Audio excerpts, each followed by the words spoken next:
The smell hit me first. Rotten eggs and something worse. Way worse. I gagged as I stepped out of my delivery van, the heat from the sun-baked asphalt rising through my boots. This wasn't right. None of this was right. I've been a delivery driver for 20 years. Seen it all, or so I thought. Every state, every back road, every creepy little town you can imagine. But this was something else entirely. It started like any other day. I loaded up my van, checked my route sheet, and hit the road before sunrise. The usual stops went by in a blur. Nebraska, Kansas, Oklahoma. Nothing out of the ordinary. Then I saw it. Right there at the bottom of my list. A 51st state. No name, just coordinates. I thought it was a joke at first. Maybe the new guy in dispatch was messing with me. But the package was real enough. Sitting there in the back of my van with the rest. I punched the coordinates into my GPS. It took me down highways I'd never seen before, through towns that got smaller and smaller until there was nothing but empty desert on all sides. The road narrowed to a single lane, then to gravel, then to dusty tracks in the sand. My van rattled and shook. The AC gave out hours ago. Sweat soaked through my uniform, but I kept going. I had a job to do, damn it. Never missed a delivery in 2 decades. Wasn't about to start now. The sun was setting when I saw the first sign of civilization. A gas station, if you could call it that. One ancient pump, a weather-beaten shack, and a flickering neon sign that just said, "Last Stop," in angry red letters. I pulled in, desperate for directions and maybe some water. The bell above the door jingled as I walked in, but the sound was off somehow. Like it was coming from underwater. "Hello?" I called out. No answer. The shelves were stocked with dusty cans, their labels faded beyond recognition. A rack of maps caught my eye. I grabbed one, hoping to figure out where the hell I was.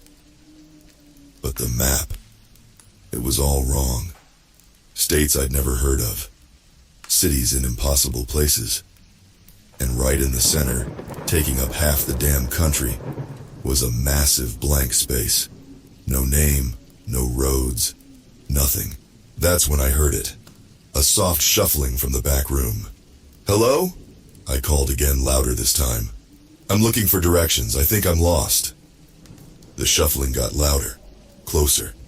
I backed up towards the door, my heart pounding. Something was coming. Something big. The thing that came through that door. God, I wish I could forget. It looked like a man, sort of, but twisted. Wrong. Its skin was gray and hanging off in places, like it was too big for its body. And its face. Jesus. Its face.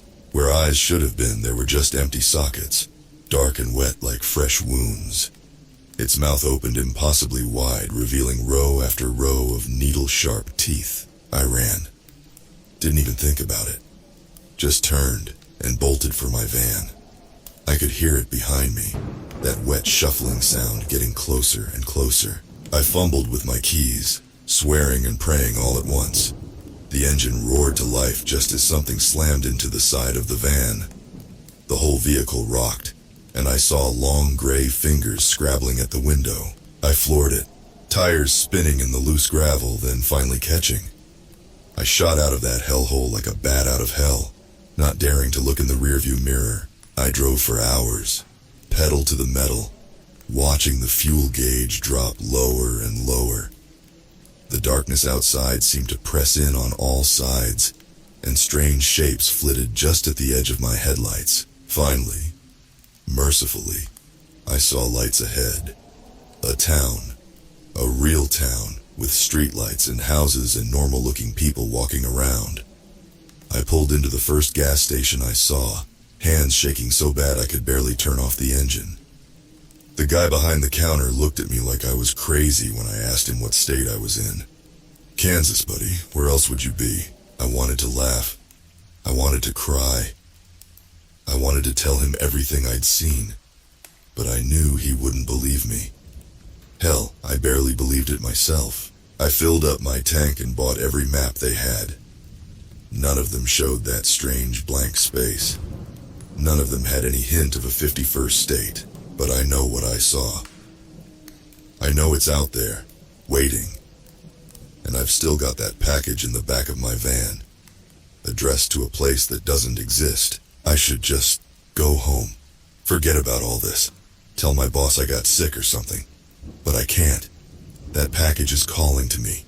I need to know what's inside. I need to know where it came from. So I'm going back. God help me, I'm going back to find that 51st state. I don't know what I'll find there, but I know one thing for sure. I'll never be the same again. I've been driving for hours.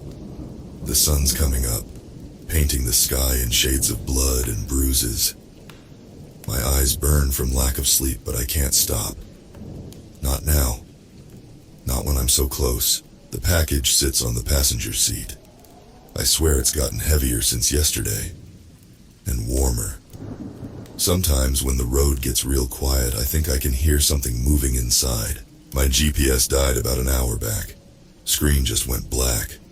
Like something sucked the life right out of it. So now I'm following my gut, trying to retrace my steps from memory. The desert stretches out on all sides, endless and empty. But something's different this time. The air feels thicker, harder to breathe. And the colors, they're all wrong. The sand looks almost purple in places, and the few scrubby plants I pass are a sickly shade of green I've never seen before. I pass a sign so faded I almost miss it. Welcome to.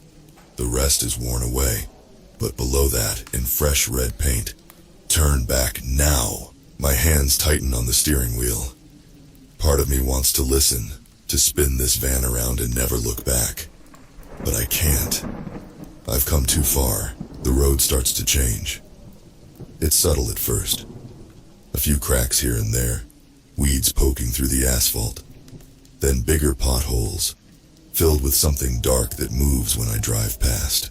And then, it's not a road anymore. It's more like a wound carved into the earth, jagged and raw. My van shudders and groans as I push on, the undercarriage scraping against rock and God knows what else. That's when I see it. The gas station. It looks even worse in the daylight, if that's possible. The pump is rusted solid, and the shack looks like it might collapse if I breathe on it too hard. I pull up, my heart pounding so hard I think it might burst out of my chest. The package feels like it weighs a ton as I grab it from the seat. "Hello?" I call out, my voice sounding thin and scared in the heavy air. "Anyone here?" No answer, no shuffling sounds this time. Just silence, thick and oppressive. I push open the door to the shack. It swings inward with a shriek that sets my teeth on edge. Inside, it's dark. Too dark. The windows are covered in something black and sticky. I fumble for my flashlight, clicking it on with shaking hands. The beam cuts through the gloom, revealing shelves lined with things. I don't know how else to describe them. They look like cans, sort of, but they're pulsing, growing and shrinking like they're breathing. And the smell. Oh God, the smell. It's worse than before, like rotting meat and sour milk and something else I can't even name. I want to run. Every instinct is screaming at me to get the hell out of there, but I can't. Not yet. I need answers. I move deeper into the store, my flashlight beam dancing over things I can't make sense of. Shapes that change when I look at them directly. Colors that hurt my eyes. And then I see it. A door at the back, half hidden behind a rack of writhing magazines. It's made of metal, thick and solid. A stark contrast to the rotting wood around it. There's a sign on the door. 5 words that make my blood run cold. Delivery entrance, employees only. This is it. This has to be where the package goes.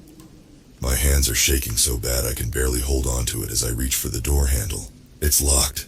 Of course it's locked. I should feel relieved, but instead, I'm angry. I've come too far to be stopped now. I look down at the package in my hands. For the first time, I really study it. It's about the size of a shoebox, wrapped in plain brown paper. No return address. Just those coordinates and a name I can't pronounce. Before I can talk myself out of it, I start tearing at the paper. It comes away easily, too easily, like it's been waiting for this moment. Inside is a box made of some kind of black metal. It's cold to the touch and covered in symbols I've never seen before. They seem to move when I'm not looking directly at them, rearranging themselves into new patterns. There's a seam running around the edge of the box. A lid. I know I shouldn't open it. Every movie I've ever seen, every story I've ever read tells me this is a bad idea, but I have to know. I take a deep breath and lift the lid. The world shifts. That's the only way I can describe it. Like reality itself is being torn apart and put back together wrong. I'm not in the gas station anymore. I'm somewhere else. Somewhere impossible. The sky above me is a swirling mass of colors I don't have names for. The ground beneath my feet pulses like it's alive. And all around me, as far as I can see, are things, creatures, shapes that hurt my mind to look at. And they're all staring at me. A voice booms out, coming from everywhere and nowhere at once. It speaks in a language I've never heard before, but somehow I understand every word. "Welcome, courier, we've been expecting you." I try to scream, but no sound comes out. I try to run, but my feet won't move. The creatures start to close in, their bodies twisting and changing with every step. I can feel the heat of their breath, smell the stench of their flesh. This is it, I think. This is how I die. But then I remember. The box. I'm still holding the box. With the last of my strength, I slam the lid shut. The world lurches again. I'm back in the gas station on my knees, gasping for air. The box is cool and silent in my hands, like nothing ever happened. But I know the truth now. I know what's out there, waiting just on the other side of reality. And I know I can never go back to my old life again. Because now I'm part of something bigger, something terrible. I'm part of the 51st state. I don't know how long I've been sitting here staring at that damn box. Minutes, hours. The light outside hasn't changed, but that doesn't mean anything in this place. My throat's raw from screaming. My knuckles are bloody from pounding on the door, begging to be let out. But there's no one to hear me. No one except them. I can feel them out there, just beyond the walls of this rotting gas station. Waiting, watching. I don't know what they are, but I know they're hungry. The box sits in front of me, silent and cold. I want to destroy it, to smash it into a million pieces, but I can't. It's the only thing keeping me sane right now. The only proof that what I saw was real. I need to think. Need to figure out how to get out of here. But my mind keeps drifting back to what I saw when I opened that box. Those things. That voice. "We've been expecting you," it said. Like this was all part of some plan. Like I was meant to be here. But why me? I'm nobody special. Just a delivery driver who took a wrong turn into hell. That's when it hits me. The delivery. I never finished the job. With shaking hands, I pick up the box. It's heavier than I remember, and I swear I can feel something moving inside. But I push that thought away. I have to focus. I stand up, my legs wobbling like a newborn colt's. Every step towards that metal door feels like a mile, but I make it. I have to. There's no handle on this side, no keyhole, just smooth, cold metal. I take a deep breath and press the box against it. For a moment, nothing happens. Then I hear it. A click, so soft I almost miss it. The door swings open, revealing a darkness so complete it hurts to look at. I should be terrified. But all I feel is a sick sort of relief. Whatever's through that door, it can't be worse than staying here, waiting to die. I step through. The darkness swallows me whole. I can't see, can't hear, can't even feel the ground beneath my feet. It's like floating in space, but worse. At least in space, you can see the stars. Then slowly, shapes start to form in the gloom.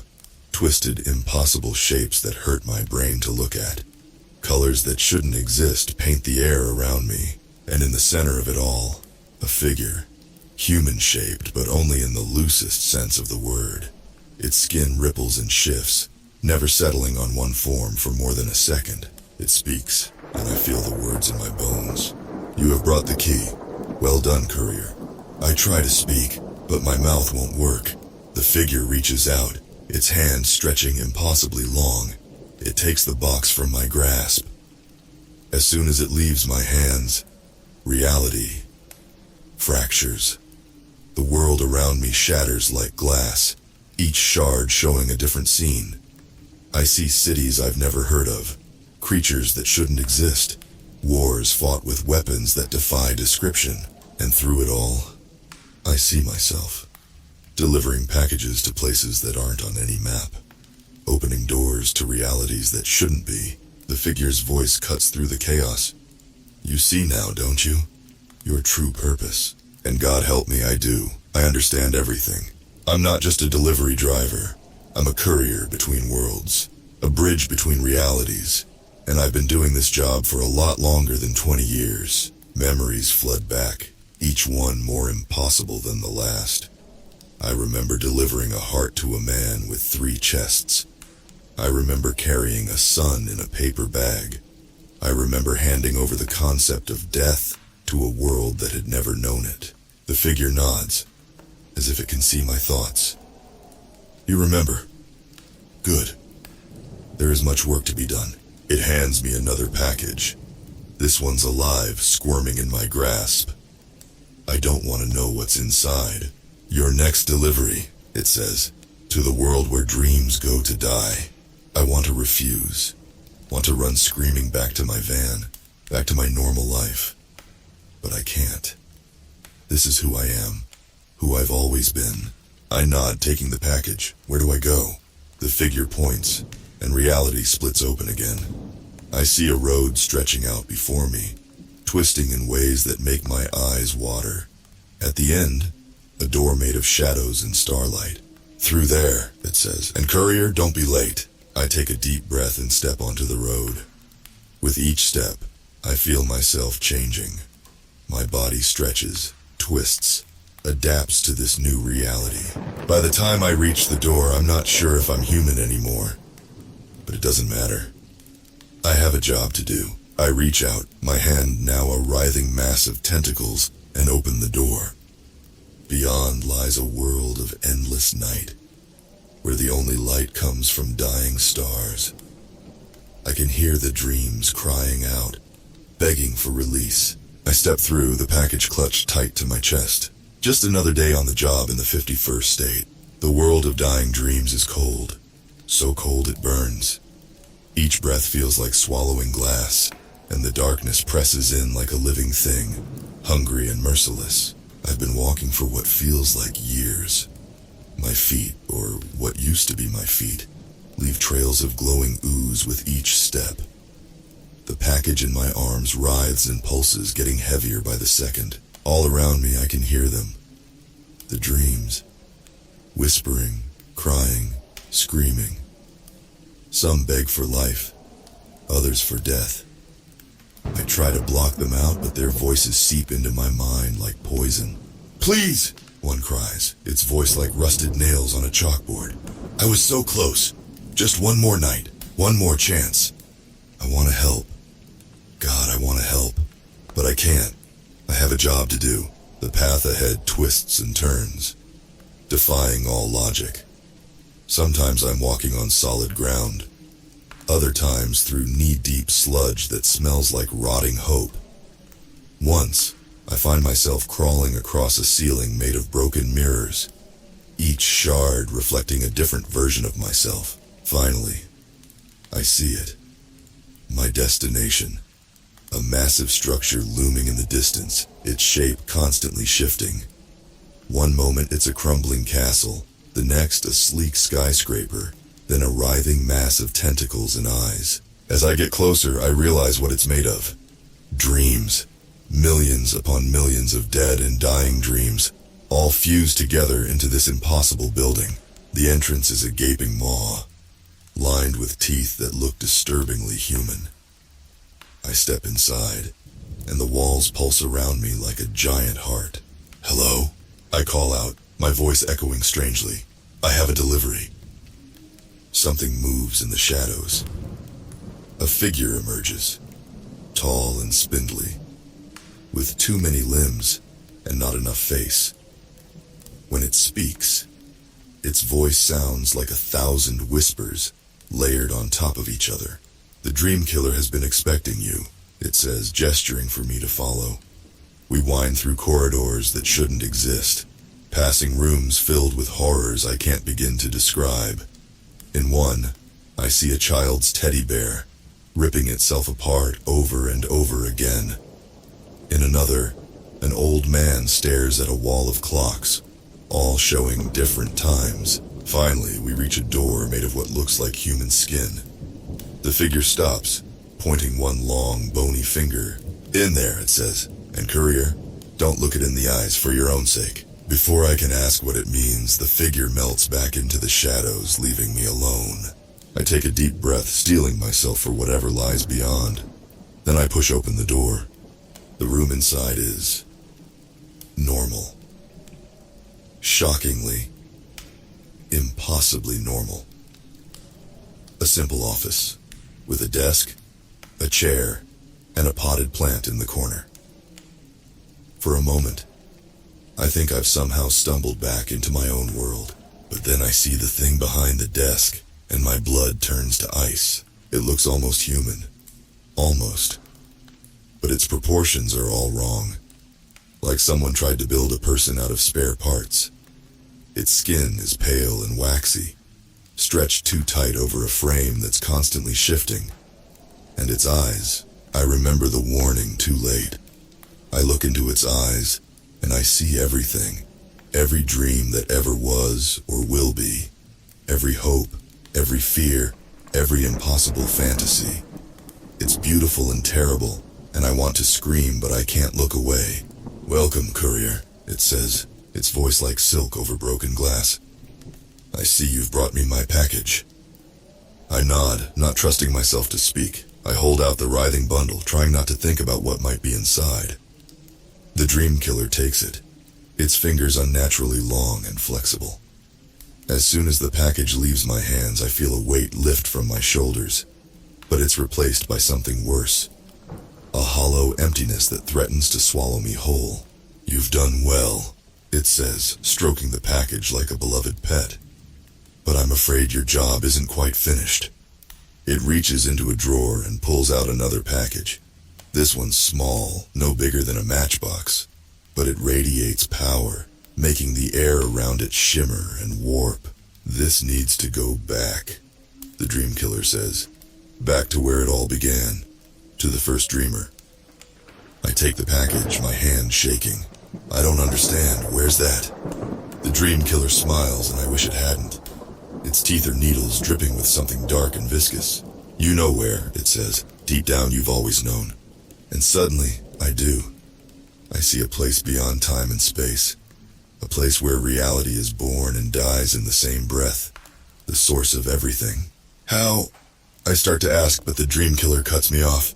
"You'll find a way. You always do. That's why you're the courier. That's why you're special." It leans forward, its face inches from mine. I can smell its breath, like decay and stardust. "But be warned," it whispers. "This delivery will change everything. Are you ready for that? Are you ready to see the truth behind the lie?" I want to say no, want to run and hide and forget everything I've seen. But I can't. This is who I am. What I was made for. I nod, clutching the package tight. "Good luck, courier," the dream killer says. "And remember, dreams never truly die. They just wait for someone to believe in them again." With those words ringing in my ears, I turn and walk out of the office. Out of the building of dead dreams. Out of this world of endless night. Ahead of me lies the greatest delivery of all time. The most important package in all of existence. And all I have to do is not screw it up. No pressure, right? The space between worlds is a nightmare. A swirling vortex of colors that shouldn't exist, filled with screams that might be laughter. Or maybe it's laughter that sounds like screams. I can't tell anymore. I'm falling. Or flying. Or maybe I'm standing still and everything else is moving. Physics doesn't work here. Nothing works here. The package from the dream killer burns in my hand, so cold it feels like fire. It pulses with a rhythm that might be a heartbeat, if hearts existed in this place. I don't know how long I've been here. Time doesn't mean anything when you're traveling to the source of all reality. Could be seconds. Could be centuries. Memories flash by, faster than I can process. I see my first delivery again. A letter to a man who died before he was born. I see worlds born and die in the blink of an eye. I see versions of myself, infinite variations, all carrying packages to impossible destinations. And through it all, I feel it. The pull, drawing me inexorably towards something. The beginning, the end, both, neither. I close my eyes. Not that it makes a difference in this place. I try to focus, to remember who I am, what I am. I'm a courier, I whisper, my words swallowed by the void. I deliver packages, that's what I do, that's who I am. The void laughs, or maybe it cries. It's hard to tell the difference. And then, suddenly, I'm not in the void anymore. I'm somewhere else. Everywhere else. Nowhere else. I open my eyes and I see everything. Imagine a room, but not just any room. A room that contains all of existence. Past, present, future. Every possibility, every timeline, every choice ever made or unmade. All of it, crammed into a space that's somehow bigger than infinity and smaller than an atom. And in the center of it all, a figure. At first, I think it's human. But then I blink, and it's a swirling galaxy. I blink again, and it's a tree with roots that stretch into forever. Another blink, and it's a child's doll, worn and loved. It keeps changing faster than I can track, but somehow I know. This is the first dreamer, the source of everything. I try to speak, but words don't work here. Instead, I think my message as hard as I can. I have a delivery. The first dreamer turns to me. Or maybe I turn to it. Direction doesn't mean much in this place. It reaches out, with a hand that's both there and not there. I hold out the package, surprised to find my own hand steady. As soon as the first dreamer touches the package, reality hiccups. For a split second, everything stops. No light, no sound, no thought. Just nothing.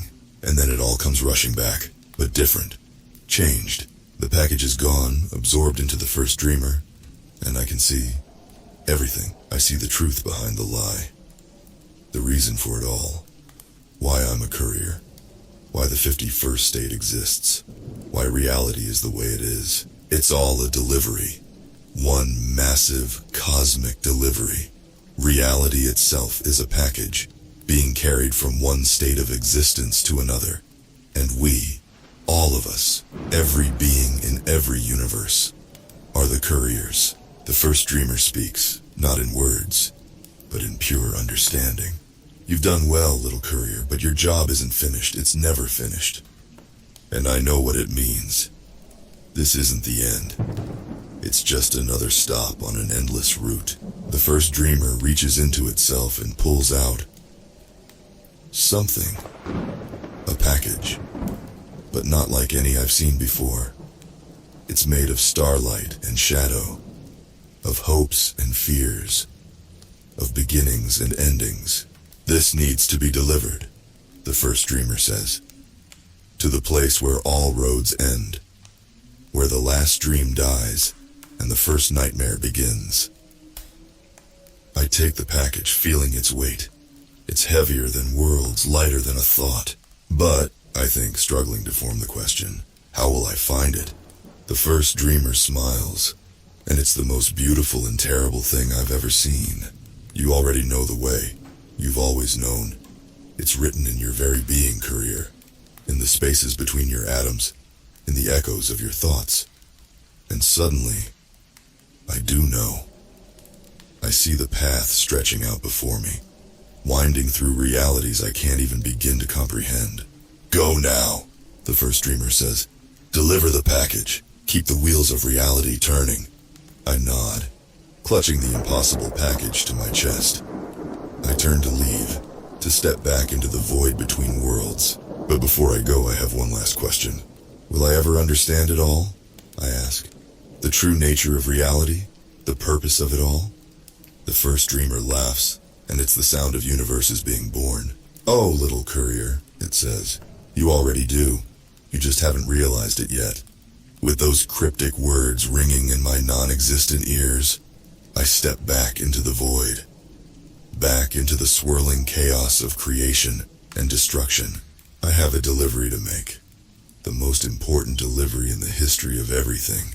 And somewhere out there, in the tangled web of reality, the 51st state is waiting for me to return. One last stop on an endless route. The void between worlds feels different now.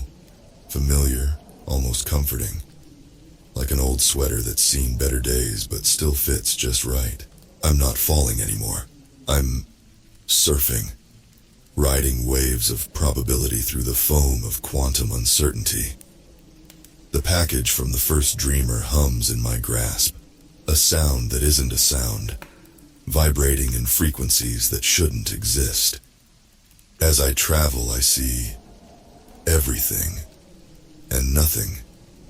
Worlds being born in explosions of creative fury. Universes dying quiet, cold deaths. Realities where time runs backwards, where thoughts have mass, where emotions are currency. And through it all, I see us, the couriers. Countless versions of myself, of others, all carrying packages across the impossible landscape of existence. We nod to each other as we pass. No words are needed. We all know the weight of our burden, the importance of our task. I ride the currents of chaos towards my destination. The place where all roads end. Where the last dream dies and the first nightmare begins. As I get closer, reality starts to fray. The edges of existence become ragged, torn. I see glimpses of what lies beyond, and my mind recoils from the sight. There in the distance I see it, a massive, yawning void. Blacker than black, emptier than empty. The end of everything. And surrounding it, a city. No, not a city. A nightmare made manifest. Twisted spires of bone and sinew reach towards a sky that's weeping blood. Streets paved with broken promises wind between buildings made of fossilized screams. This is it. The last stop on the cosmic delivery route. I land on a street corner, my feet sinking into the soft, squishing pavement. The air is thick with the stench of decay and the sweet, cloying scent of false hope. Shapes move in the shadows. Things that might have once been human, or might never have been anything at all. They shy away from me, recognizing the package I carry. I walk through the streets, following a pull I can't explain. The package grows heavier with each step, as if it knows it's approaching its final destination. Finally, I reach the center of the city, a massive plaza, empty save for a single figure standing in the middle. As I approach, the figure turns, and I see myself. But not myself as I am now. This is me as I could have been, as I might still be. A version of myself that never became a courier, that lived a normal life, grew old, died. He smiles at me, and it's the saddest thing I've ever seen. You made it, he says. I was starting to worry. I try to speak, but my voice doesn't work here. Instead, I hold out the package. He nods, reaching out to take it. Do you understand now? He asks. Why it has to be this way. And suddenly, I do. I see the grand design, the cosmic cycle. I see why the package has to be delivered here, to this place of endings, because without endings there can be no beginnings. As soon as the other me touches the package, everything stops. The city, the void, even time itself, all frozen in a single eternal moment. And then, with a sound that isn't a sound, the package opens. Light spills out. Not the harsh, unforgiving light of truth, but the soft, gentle light of possibility, of hope. It spreads, touching everything. The buildings of nightmare dissolve, replaced by structures of pure potential. The twisted inhabitants straighten, their forms becoming fluid, ready to be reshaped. And the void begins to fill. With dreams, with life, with new realities waiting to be born. I watch in awe as the light engulfs my other self. He smiles at me one last time before dissolving into a shower of sparks, each one a new universe in the making. The light reaches me, and I feel myself changing. Becoming something more than a courier, more than a human, more than a single point of consciousness in the vast expanse of reality. I understand now. This is the true purpose of the 51st state. Not just a quirk of cosmic geography, but a reset button for reality itself. A place where the old can die and the new can be born. As the light consumes me, I have one last thought. I am the courier. I am the package. I am the delivery and the destination. And then everything goes white. When I open my eyes again, I'm back in my van. The sun is just peeking over the horizon, painting the sky in shades of pink and gold.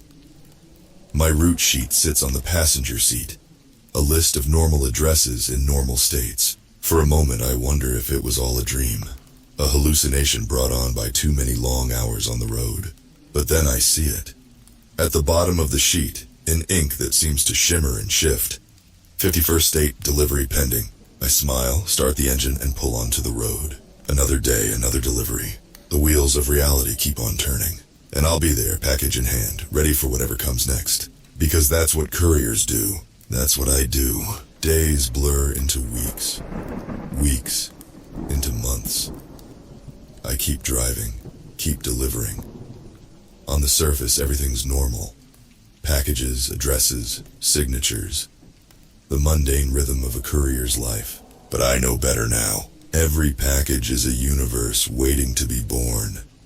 Every signature, a destiny being sealed. The world around me pulses with hidden meaning, layers of reality shifting just beneath the surface. I see things differently now. The old lady accepting a parcel isn't just a retiree. She's a nexus of timelines, each choice she makes spinning off into infinite possibilities. The businessman signing for an express delivery. He's a conduit for cosmic energies, his every action rippling across dimensions. And me? I'm not just a courier anymore. I'm a guardian of reality, a shepherd of existence. With every delivery, I'm maintaining the delicate balance of the multiverse. But the 51st state is always there, lurking at the edges of my consciousness. Waiting, calling. I've tried to ignore it. Tried to focus on my normal deliveries. But it's always there. That last entry on my route sheet, shimmering with otherworldly possibility. 51st state, delivery pending. It's patient. It can wait. But I know, deep in my newly expanded consciousness, that I can't avoid it forever. The cycle must continue. The wheels of reality must keep turning. Months become a year. I'm different now. My colleagues notice, but they can't quite put their finger on what's changed. My eyes glow with inner fire. My skin sometimes shimmers with colors that shouldn't exist. When I speak, echoes of other realities ripple through my words. I'm more than human now, but also less. A cosmic being trapped in mortal flesh. The knowledge of eternity crammed into a finite mind. It's maddening, it's beautiful, it's terrifying. And still the 51st state waits. Finally, on a night when the stars align in patterns only I can see, I know it's time. I climb into my van, the same one I've driven for years, but now I see it for what it truly is. A vessel for traversing realities. A ship sailing the seas of possibility. I start the engine. It purrs with the sound of universes being born and dying. I pull out onto the road, but it's not asphalt beneath my wheels anymore. It's the very fabric of existence, stretching out before me in endless possibility. As I drive, the world around me begins to shift. The familiar landscape of our reality blurs, replaced by vistas that defy description. Mountains made of crystallized time, oceans of liquid thought, forests of synapse trees, each leaf a memory, each branch a life lived. And there, on the horizon, I see it.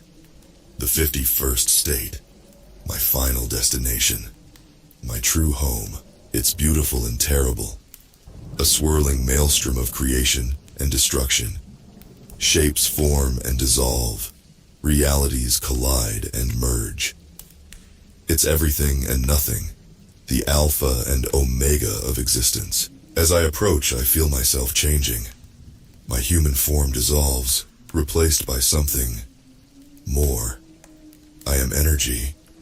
I am thought. I am the very essence of delivery. I enter the 51st state, and I am overwhelmed by the truth of it all. This isn't just another stop on the route.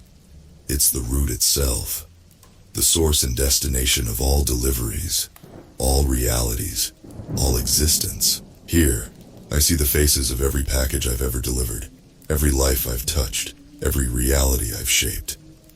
They swirl around me in a cosmic dance of interconnectedness, and at the center of it all, a package. The package. The one that contains everything and nothing. The one that must be delivered for reality to continue. I reach for it, my form shifting and changing with every moment. As my hands, are they hands, touch the package, I understand. I am the package. I am the delivery. I am the 51st state. With that realization, everything dissolves. Reality rebuilds itself around me, using me as its foundation. I am everywhere and everywhen, an eternal courier in an infinite cosmos. And just like that, I'm back in my van. The sun is rising on a new day. My route sheet sits beside me, filled with ordinary addresses in ordinary states. But I know the truth now. Every delivery is a journey to the 51st state. Every package, a piece of the cosmic puzzle. I start the engine, ready for another day of deliveries. Ready to keep the wheels of reality turning, because that's what I am. That's what I've always been. A courier of the cosmos, a guardian of reality, a citizen of the 51st state. And somewhere out there, in the infinite expanse of existence, there's another package waiting. Another delivery to be made. Another chance to touch the face of eternity. I put the van in drive and pull onto the road. Just another day in the life of a cosmic courier. Just another delivery in the 51st state.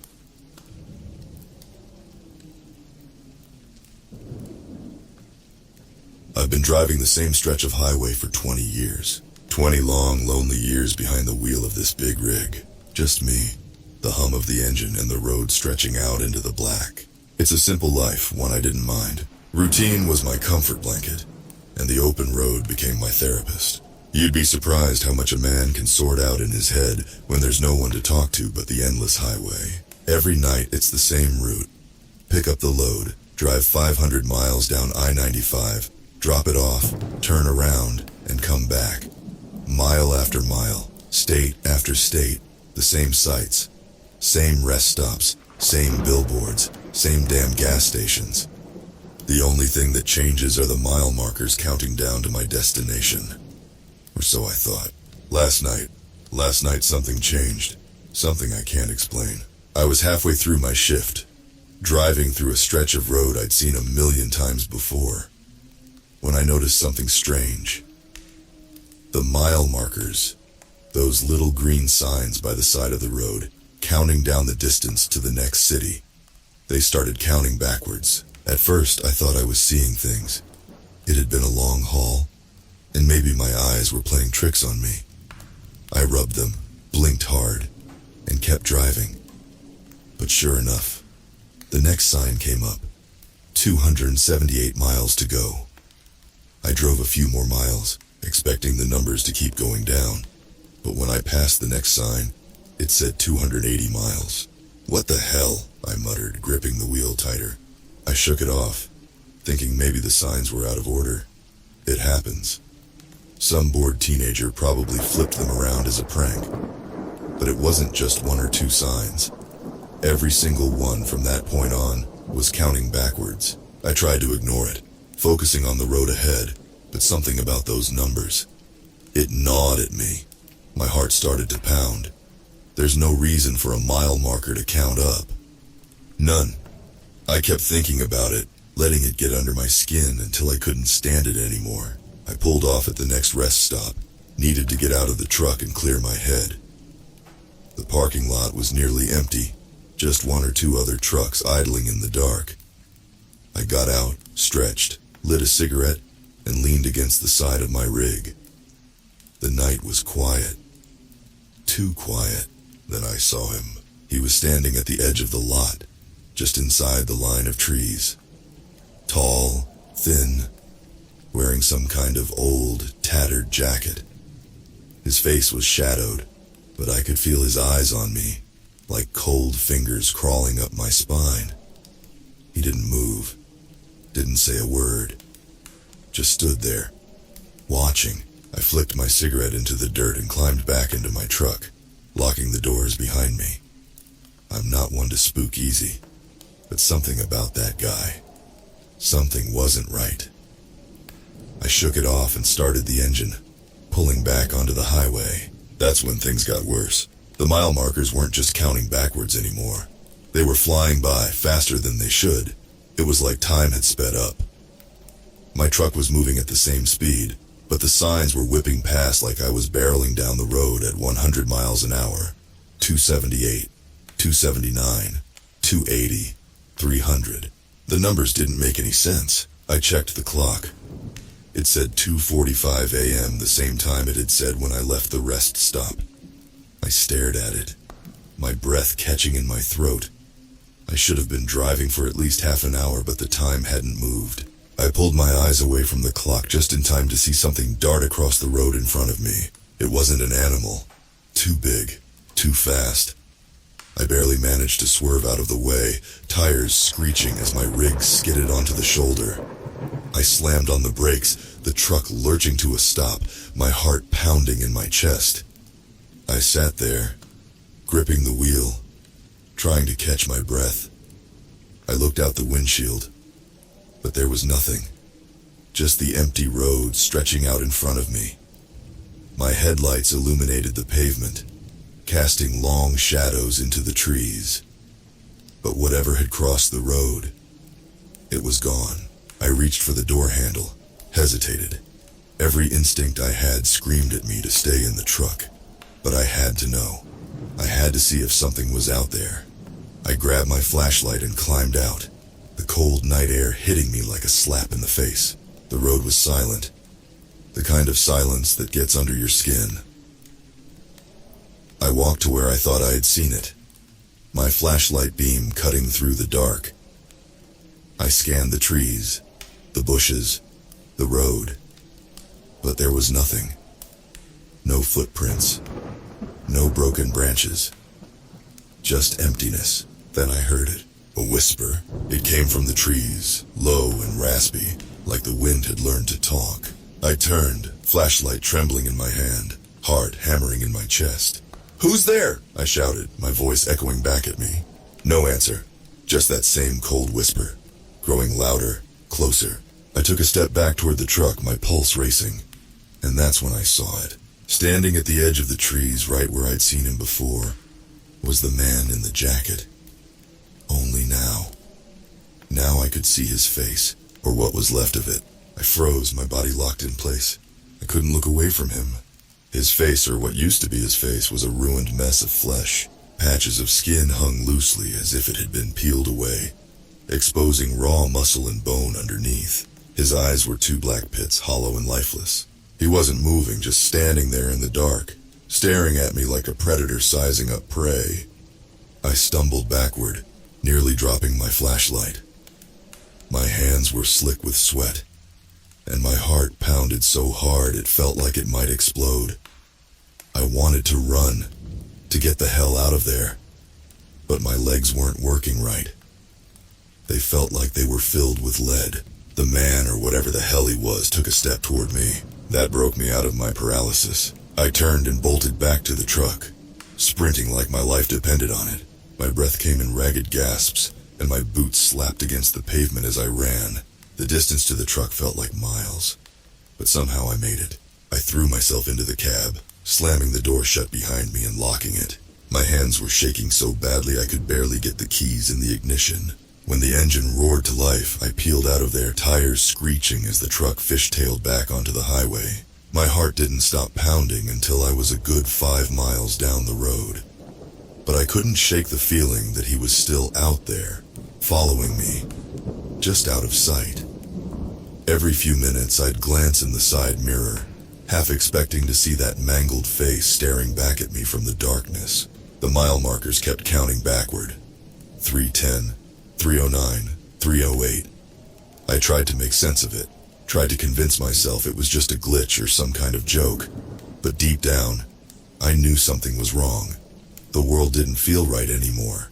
It felt off, like I'd stepped out of reality and into a nightmare. Then the radio crackled. I hadn't turned it on, and I never used the damn thing anyway. It was old and busted, the kind of thing you'd expect to find in a truck from the 80s. But now, it was coming to life on its own, spitting out bursts of static like a bad connection. I reached for the dial, intending to shut it off, when I heard something beneath the static, a voice. At first I couldn't make out what it was saying. It was low, garbled, like someone whispering through a mouthful of water.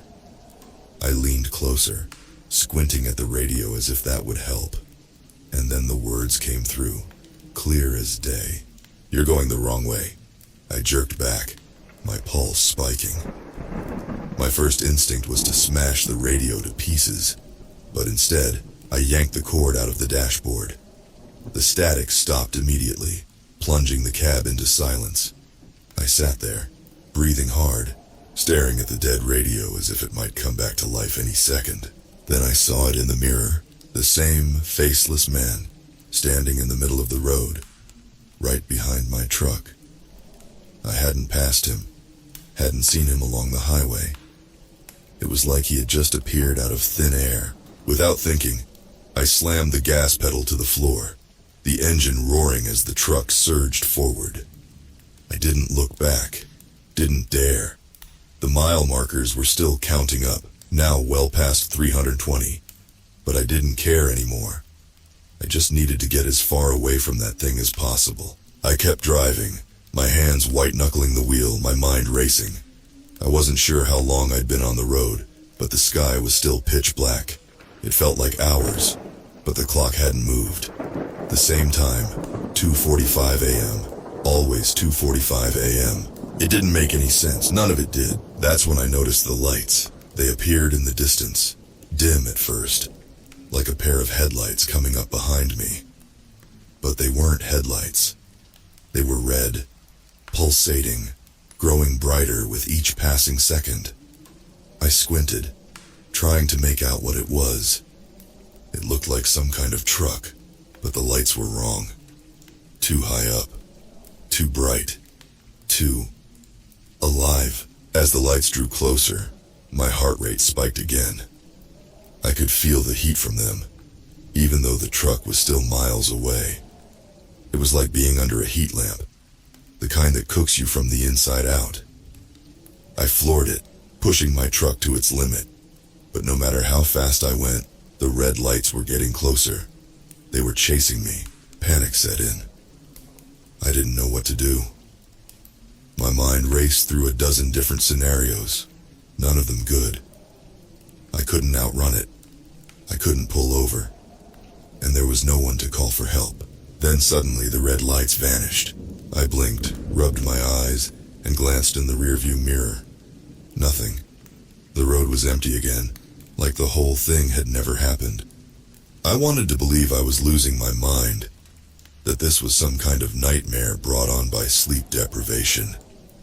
But deep down, I knew it wasn't that simple. Something was happening. Something I couldn't explain. And it wasn't over yet. I checked the clock again, 2:45 a.m. Still, my hands shook as I gripped the wheel trying to steady myself. I couldn't keep going like this. I needed to stop, to pull over and figure out what the hell was going on. Up ahead, I saw a sign for a truck stop. It was one I knew well, one I'd been to 100 times before. A little diner on the side of the highway, a place to grab a bite and catch a few hours of sleep. It felt like a lifeline. I pulled off the highway, the truck groaning as it slowed down. I eased into the parking lot, the diner's neon sign flickering in the distance. But as I pulled closer, something stopped me cold. The place was dark, no lights, no cars, no movement. Just an empty lot and a dark building that looked like it hadn't seen a living soul in years. But the thing that made my blood run cold was the figure standing at the entrance, the same faceless man waiting for me. I slammed the brakes, my truck skidding to a halt, tires screaming against the asphalt. The faceless man stood motionless at the entrance of the diner, as if waiting for me to make the next move. His body was shadowed by the flickering neon sign, but that face, or lack of it, stood out like a beacon in the night. The skin, the missing eyes, that jagged mouth. My stomach churned. I sat there for what felt like an eternity, just staring at him. He didn't move, didn't blink. Hell, maybe he couldn't, but he knew I was there. He was waiting, watching. I clenched the wheel, my knuckles white as I fought to keep my mind together. Panic clawed at me, urging me to turn the truck around and get back on the highway. But I was too tired, too freaked out to think clearly. I couldn't outrun him forever. I had to face this. With a deep breath, I grabbed my flashlight from the seat, flicked it on, and stepped out of the truck. The cold air hit me again, sharper this time, like knives slicing into my skin. The silence hung thick in the air. Even the hum of the engine seemed muffled. I took a step toward the diner, my heart hammering in my chest. Another step. The faceless man didn't move, just stood there staring or whatever he was doing. His head tilted slightly as I approached, almost like he was curious. "Who the hell are you?" I shouted, my voice cracking. No answer, just the whispering wind carrying a strange metallic scent. Blood. I knew that smell. My stomach churned again. I was about 30 feet away when the man finally moved. Slowly, deliberately, he raised his arm and pointed down the highway.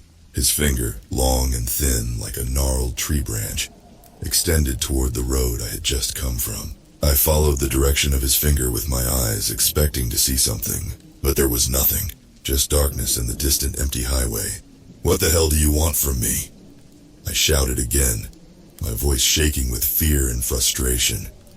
I was losing it, unraveling by the second. The man didn't respond.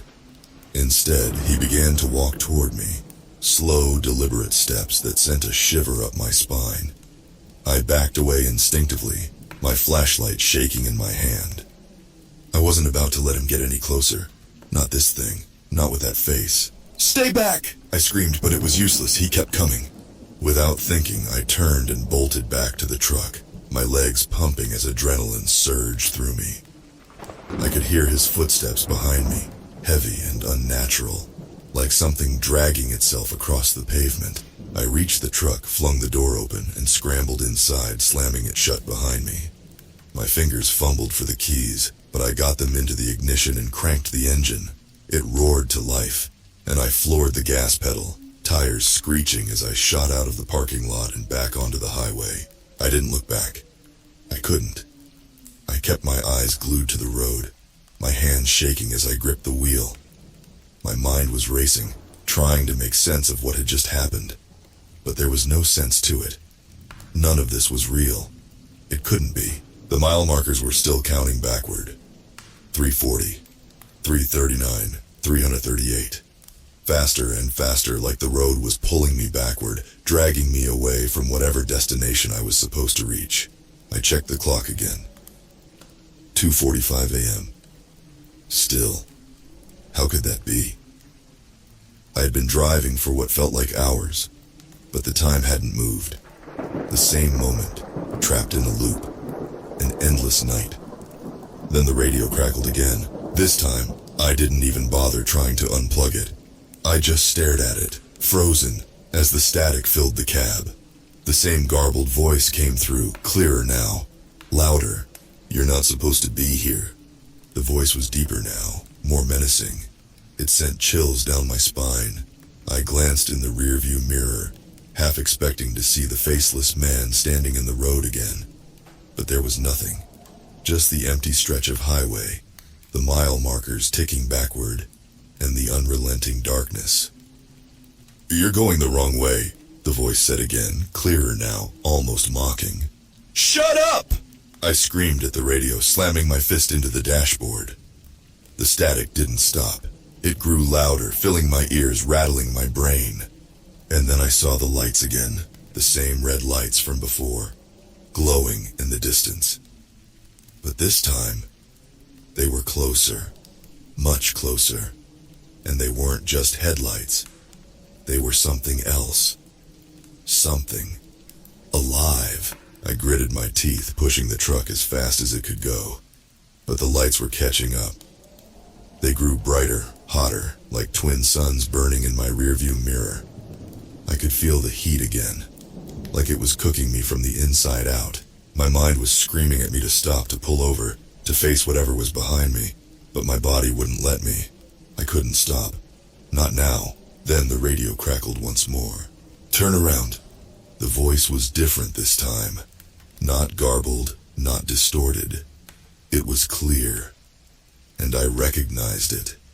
It was my own voice, speaking back to me from the depths of that static-filled nightmare. I slammed the brakes, my heart pounding in my chest. The truck skidded to a halt, tires screeching against the pavement as the red lights bore down on me. I braced myself, expecting the worst, but when I looked up, the lights were gone. The highway was empty again. Silent. Like nothing had happened. I sat there, breathless, my hands still gripping the wheel. My mind was spinning, trying to process what had just happened, but there were no answers, only questions. I glanced at the clock. 2:45 a.m. Again. I let out a ragged breath, staring at the mile marker in the distance. It read 360. Somehow I had driven over 100 miles in the wrong direction. The mile markers weren't just counting backward anymore. I was moving backward. I had to get out. I had to find a way off this road.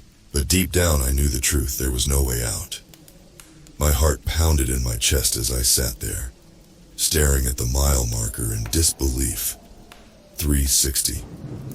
Somehow, in the blink of an eye, I had been pulled miles away from where I should have been. The air in the cab felt heavier, thick with dread, like I was sinking into something far darker than just a wrong turn. This wasn't just me losing my way. Something was messing with me, warping time, twisting the road I knew like the back of my hand into something unrecognizable. The mile markers weren't just counting backward. I was moving backward. And that voice, my voice, on the radio had sealed it. The radio was silent now, as if it had accomplished what it wanted. I reached over and twisted the dial, trying to find some kind of signal, something to break the oppressive silence. But all I got was static. The red lights from before still lingered in the back of my mind, like ghosts pressing against the edge of my vision. But when I glanced back, the road behind me was pitch black. I took a deep breath, gripping the steering wheel tighter. I needed to think, needed to get control. The highway was empty. No other vehicles, no rest stops, just that eerie diner I'd left behind, and the faceless man who seemed to know more than I did. "All right, Frank," I muttered to myself, trying to calm my nerves. Just drive. Get to the next town. There's gotta be a way out of this. I revved the engine and hit the gas, pushing the truck forward, though it didn't feel like forward anymore. Every second, every tick of the odometer felt wrong, like I was slipping further away from reality. The clock still read 2:45 a.m., but I knew it couldn't be. Time was stuck, or worse, it was playing tricks on me. The headlights cut through the darkness, revealing nothing but the endless stretch of asphalt ahead. The familiar highway sign seemed warped, as if the letters were melting, unreadable in the night. I checked the mirror again, half expecting to see those red lights behind me. But still, nothing. I wasn't alone, though. I could feel it, the oppressive weight of being watched. Something was out there, and the further I drove, the stronger that feeling got, like eyes crawling all over my skin. Every instinct screamed to stop, to turn around, to go back to. What? The diner? That thing? But I couldn't stop, not yet. Then, out of nowhere, a figure appeared in the middle of the road. I slammed the brakes, my truck screeching to a halt just feet away from the shape in the darkness. My heart leapt into my throat as I squinted into the headlights. It was the same faceless man. The diner's neon sign reflected off his blank face like a ghostly glow, his hollow eyes staring right into me, or at least, where eyes should have been. His mouth hung open, that jagged grin etched in his skin, like someone had carved it with a dull knife. I froze, paralyzed by the sight of him. How the hell had he gotten here? I'd left him miles behind. This couldn't be happening. This wasn't possible. Slowly, the man raised his hand again, pointing down the road, just like before. The message was clear. Turn back. I shook my head, refusing to believe it. No, I muttered under my breath, my voice trembling. Not a chance in hell. I hit the gas, steering to swerve around him. But as I did, the truck suddenly lurched. It wasn't the tires skidding on the pavement. It was like something had grabbed the truck, pulling me off course. The engine groaned as I fought to keep control, but the harder I pushed, the more the truck veered, dragged toward the shoulder like a magnet. Before I knew it, the truck came to a dead stop. I sat there, gripping the wheel in a white-knuckled daze, my breath coming in shallow gasps. Outside, the faceless man still stood there, just a few feet away, watching, waiting. No, no, no, no, I whispered to myself, heart racing. I needed to get out. This wasn't just some hallucination or nightmare. This was something worse, something real. I glanced down at the mile marker through the windshield, 361. What the hell? I muttered, my brain refusing to process it. I'd seen 360 just minutes ago. I was going in reverse, so how had the marker jumped forward? Time was folding in on itself, or the road was, or both. Whatever was happening, it wasn't natural. I had to get out of the truck. Maybe I'd hit my head. Maybe this was some messed up dream. But I had to see for myself. Grabbing the flashlight again, I stepped out, my boots hitting the asphalt with a dull thud. The air was still cold, but now it felt different, thick, like walking through water. I shone the beam toward the mile marker again. 361, clear as day. It made no sense. The faceless man was gone, vanished, like he'd never been there. I turned back to the truck, the hairs on the back of my neck standing up. Something wasn't right. The air itself seemed to hum with a low, pulsing energy, like the very fabric of reality was stretching. That's when I heard it, a soft whispering voice, barely audible but unmistakable. You're not supposed to be here. The words echoed around me, coming from everywhere and nowhere all at once. I spun around, shining the flashlight into the darkness. But there was no one, just the endless highway. The voice came again, louder this time. Turn back. I stumbled backward, my heart racing. My head swiveled, looking for the source. But there was nothing. Just me, my truck, and that goddamned road. And then I saw it. Further down the highway, just barely visible in the distance. Two glowing red orbs. The lights, but they weren't headlights. They were too high, too large, and they pulsed with a slow rhythmic intensity, like something breathing, something alive. I stood there, frozen, as the lights grew brighter, closer. Whatever it was coming for me. My body screamed to run, to get back in the truck, but I couldn't move. I was stuck, paralyzed by terror, as the red glow consumed the horizon. It was then that I knew there was no escaping this. I was trapped on this road, a prisoner in reverse with no way out. The red lights grew closer, slow but deliberate, as if savoring the distance between us. They throbbed in time with my heartbeat, a deep, pulsing glow that didn't seem natural. My legs finally unlocked, and I stumbled backward toward the truck, keeping my eyes fixed on the glowing orbs. I couldn't stop shaking. Whatever was out there, whatever was coming, it wasn't something I could fight. Not with a truck, not with fists. The whispers started again, louder this time, like a chorus of voices coming from everywhere. Turn back, leave, not yours. I fumbled for the door handle, fingers slipping from the cold metal as the whispers clawed at my sanity. Finally, I yanked the door open and scrambled inside, locking it behind me. I slammed the flashlight onto the passenger seat and jammed the key into the ignition. The engine roared to life, but it didn't make me feel any safer. Not when I could still see those lights inching closer, burning through the night like twin fires. I floored it. The truck's tires screeched as I jerked the wheel, speeding back onto the highway. The truck shot forward, the vibrations of the engine reverberating through my chest. I kept my eyes locked on the road, desperate to put as much distance between myself and those lights as possible. But the further I drove, the more wrong everything felt. The mile markers, 63, 362, 361, they passed by like a countdown, mocking me. A part of me screamed to stop, to turn around, but another part knew there was no safety in stopping. No safety anywhere. The hum in the air had returned, a low, deep frequency that shook my bones. It grew louder, rising in pitch until it became a scream. Not human, not anything I'd ever heard. I hit the gas harder, pushing the truck faster down the highway, but the scream followed me, clawing at my mind. Then all at once the road started to shift. The blacktop twisted beneath the tires, warping like a funhouse mirror.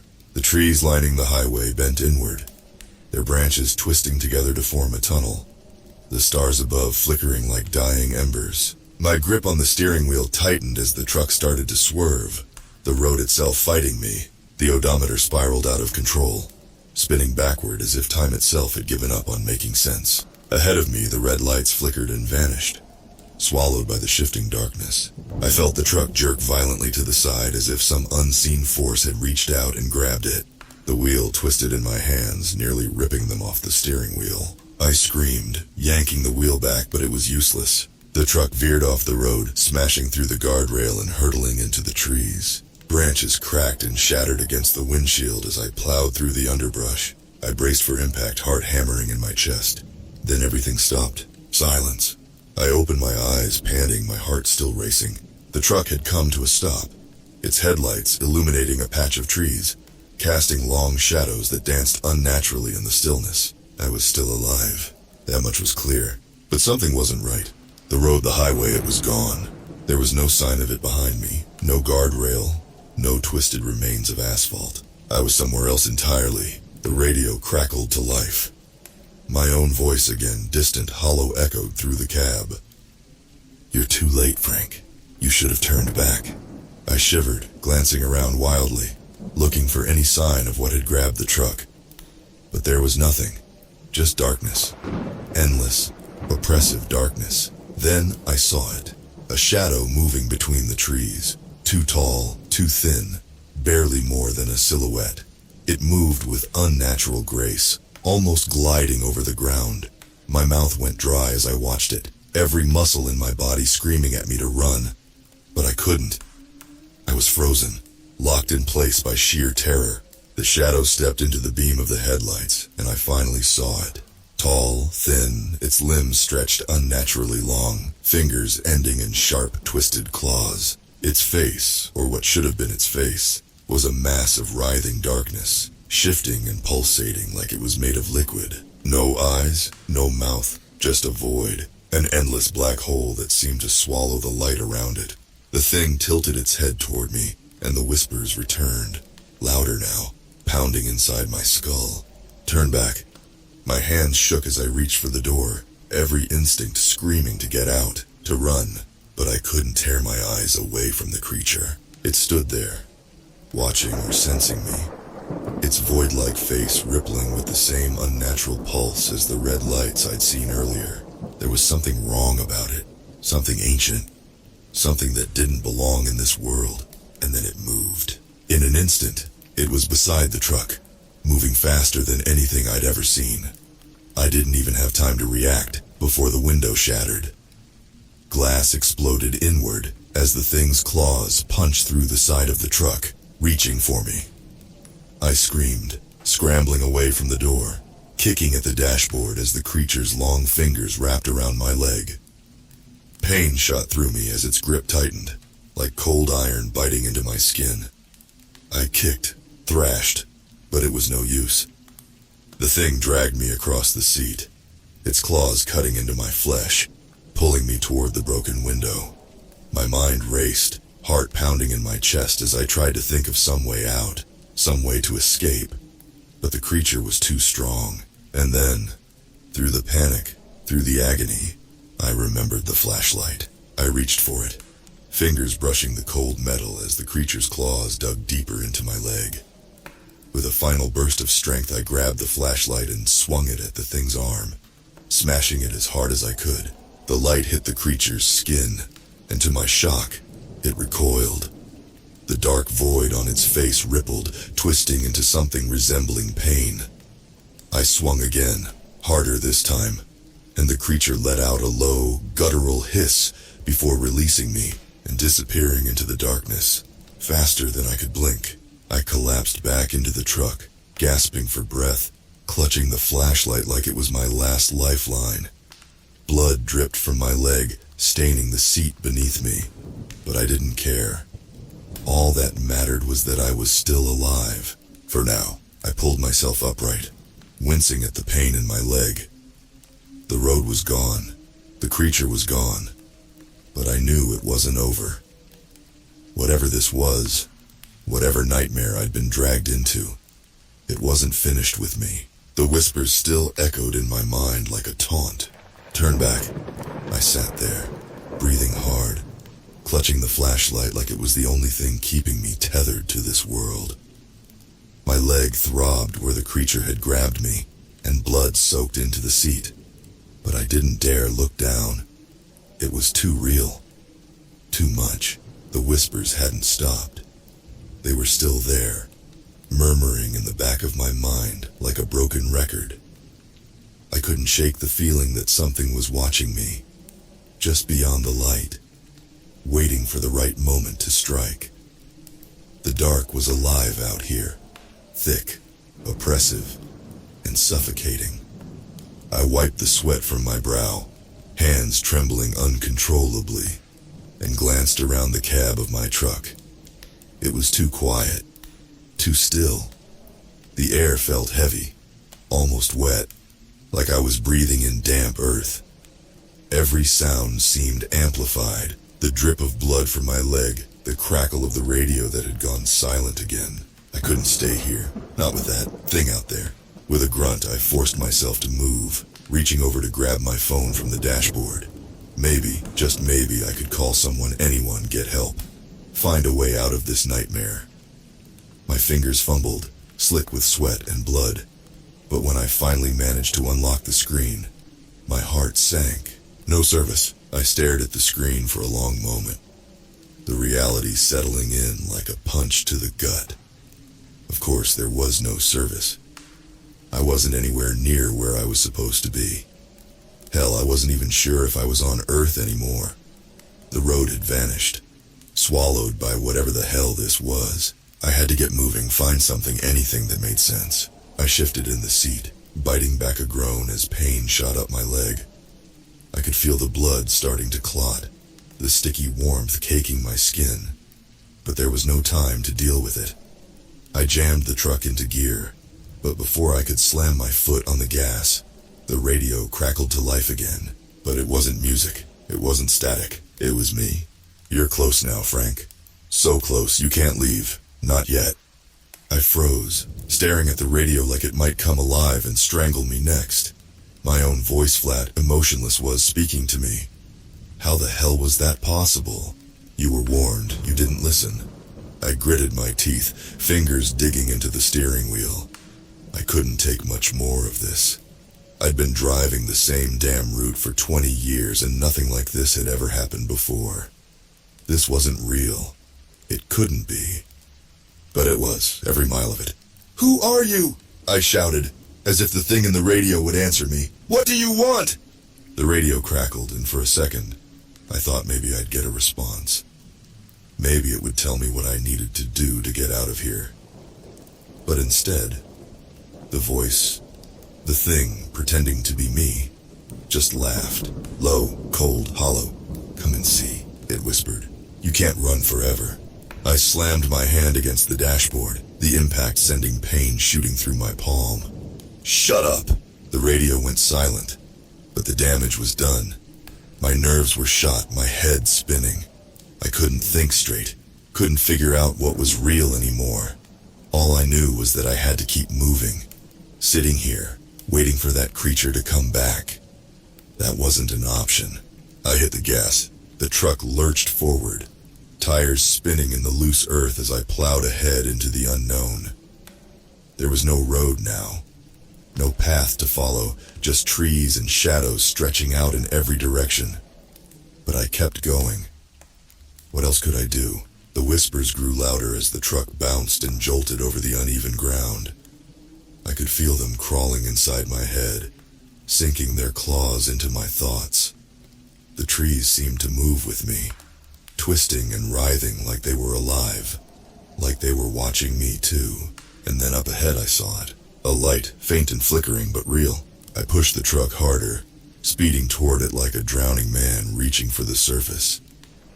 My heart pounded in my chest as the light grew brighter, taking shape. It wasn't headlights or a street lamp. No, this was something else. A house. The truck skidded to a stop just outside a clearing, and I stared in disbelief. It was an old, decrepit-looking farmhouse, sitting there in the middle of nowhere like it had always been there, like it belonged here. The windows were dark, but a single light flickered on the porch, swaying gently in the wind. I had no reason to trust it. No reason to believe this was anything but another trick. But I didn't have a choice. I couldn't keep driving forever. The whispers had stopped. The air was still, heavy with anticipation. I stepped out of the truck, flashlight in hand, and limped toward the house, each step sending a sharp stab of pain through my leg. Blood had soaked through my jeans, but I ignored it. As I reached the porch, the door creaked open on its own, like it had been waiting for me. I hesitated, staring into the darkness beyond the threshold. "Come on, Frank," my voice echoed from inside. "We're waiting." My throat tightened. The fear was almost too much to handle. But something pulled me forward. Something stronger than fear. Something that had been inside me this whole time. I stepped inside. The door slammed shut behind me. It was dark. So dark that the beam of my flashlight barely cut through the blackness. The air was thick, musty, like I was standing in a tomb. The floorboards creaked beneath my weight as I moved further in, heart pounding, muscles tensed for whatever was coming next. The whispers started again, but this time they weren't distant. They were right here, all around me. Not yours, never yours." I swung the flashlight wildly, trying to catch a glimpse of whatever was making those voices, but the beam hit nothing but empty space. Suddenly I heard a soft thud. I turned around, and there, standing in the doorway, was a figure. Tall, gaunt, and pale. Its eyes, if you could call them eyes, glowed faintly in the dark, a dull, sickly yellow. The skin stretched tight over its skull, thin and brittle like paper, and then it smiled. I stumbled back, nearly dropping the flashlight. My heart felt like it was going to explode out of my chest.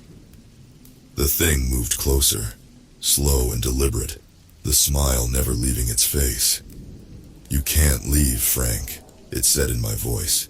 "This is where the road ends." I backed into the wall, the wood cold and rough against my skin.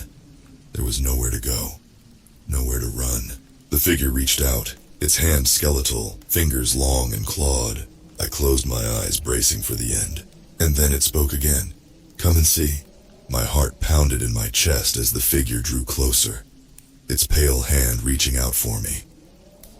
I pressed myself against the wall, every instinct screaming for me to run.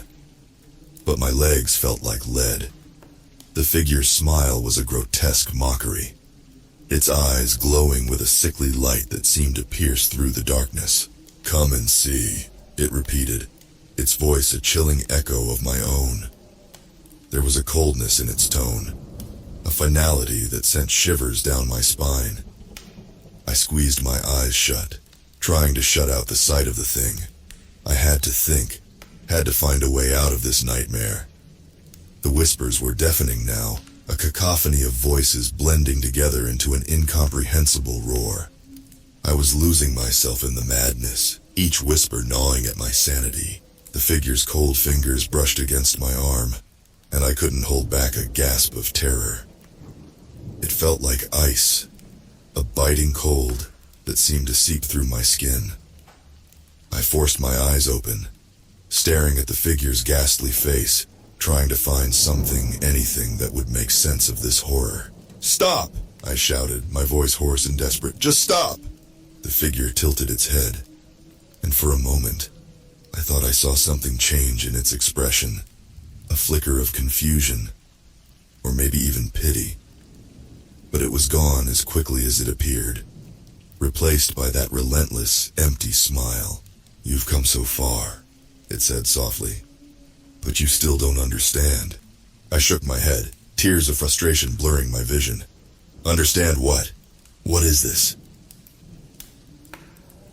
The figure's smile widened and it pointed behind me, toward the far end of the dark hallway. "The road never ends, Frank. It just changes.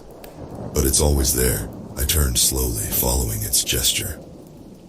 The hallway stretched on, but now, at the end of it, I saw something, a faint, pulsing light, like a heartbeat. It was strange and mesmerizing, drawing me in despite the fear clawing at my insides. I took a hesitant step forward, then another, each movement echoing loudly in the silence. The whispers had faded to a low murmur, but the weight of them still pressed heavily on my mind. I felt like I was walking into the maw of some dark beast, and I couldn't tell if it was waiting to devour me or if it was simply a mirage, a cruel trick of the mind. The light grew brighter as I approached, revealing a door. It was old and weathered, its wood scarred and splintered. The door frame seemed to pulse with the same eerie rhythm as the light. My hand trembled as I reached for the handle. "Don't open it," the figure said behind me. "It's not what you think." I hesitated, my fingers hovering over the handle. I wanted to turn back, to run from this place. But something compelled me forward. I had to know. I had to see what lay beyond that door, what this nightmare was leading me to. I took a deep breath, my hand closing around the handle. With a slow, deliberate motion, I turned it and pushed the door open. What lay beyond was a scene of surreal horror. The room was bathed in the pulsating light, but it was more than just illumination. It was alive. The walls seemed to breathe, shifting and undulating like the surface of a strange, alien sea. The floor was covered in a thick, dark substance that seemed to ooze and bubble, the air thick with a sickly, sweet stench. In the center of the room stood a figure, similar to the one that had guided me here. But this one was different. It was more solid, more defined. It had the same ghastly face and empty eyes, but it seemed to exude an aura of authority, a dark power. "You finally arrived," it said, its voice deep and resonant. "I've been waiting for you." I stumbled back, my mind reeling from the sight. "Who are you? What is this place?" The figure smiled, and the room seemed to shift with its expression. "This is the heart of the road, the source of all that you've been through. The road you've been driving on, it's a bridge, a gateway to something beyond your understanding." My head spun with confusion. "A gateway to what?" The figure's smile widened into a twisted grin. "A gateway to the abyss, to the endless road that never truly ends. You've been driving through a loop, a cycle, each mile a step deeper into the void." I felt a chill run down my spine. "You mean I'm trapped?" The figure nodded slowly. "Not just you. All who travel this road are drawn in, lured by its promises. It's a path to nowhere, a trap that ensnares those who seek to escape their pasts, or find something they can't name." The reality of it hit me hard. All those years, all those miles, what had I been a part of? My mind raced, trying to piece together the fragments of this nightmarish puzzle. "And how do I get out?" I demanded, my voice trembling. The figure's face twisted into a cruel smile. "You don't. Not really. The road changes, but it always leads back here to the heart. You can try to escape, to find a way out, but the abyss will always be waiting." I wanted to scream, to lash out, but my strength was gone. I felt the crushing weight of despair, the realization that this was my end. No matter what I did, I was bound to this place, to this endless road. "Is there no hope?" I asked, my voice barely a whisper.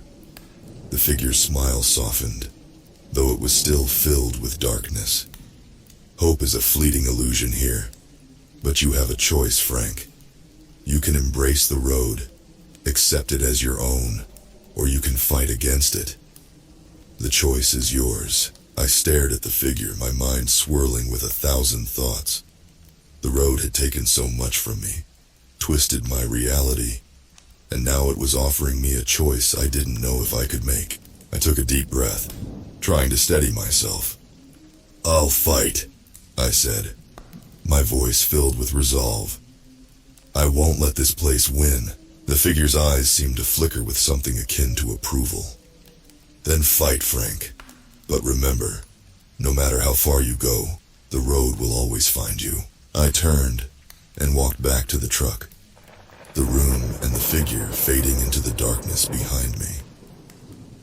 As I stepped out, the oppressive weight lifted slightly, but the road was still there, stretching endlessly in front of me. I climbed into the truck, gripping the wheel tightly. The darkness was still there. The whispers still echoed in my mind. But I wasn't going to give up. I would drive. I would fight against this nightmare, even if it meant facing the abyss over and over. The truck roared to life and I drove forward. The road ahead a dark, unknown expanse. The red lights were gone, the whispers had faded, but the road was still there, unforgiving and eternal. And so I drove on through the endless night into the heart of the abyss.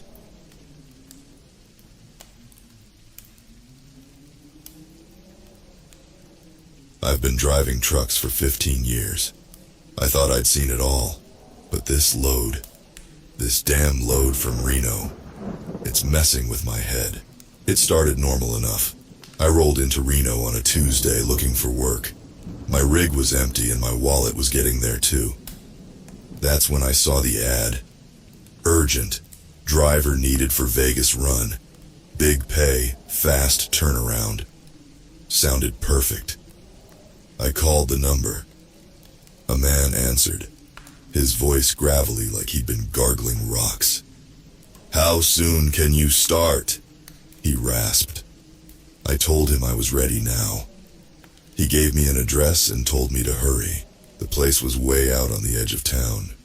As I pulled up, something felt off. The warehouse was old, paint peeling, windows boarded up, but the loading dock was open, a single bulb casting weird shadows. A skinny guy with greasy hair waved me in. "Back it up nice and tight," he called. I did as he said, watching him in my mirrors. He had a funny walk, like his legs were too long for his body. Once I was parked, he came around to my door. "You the driver?" he asked, squinting up at me. I nodded. "Good, let's get you loaded up."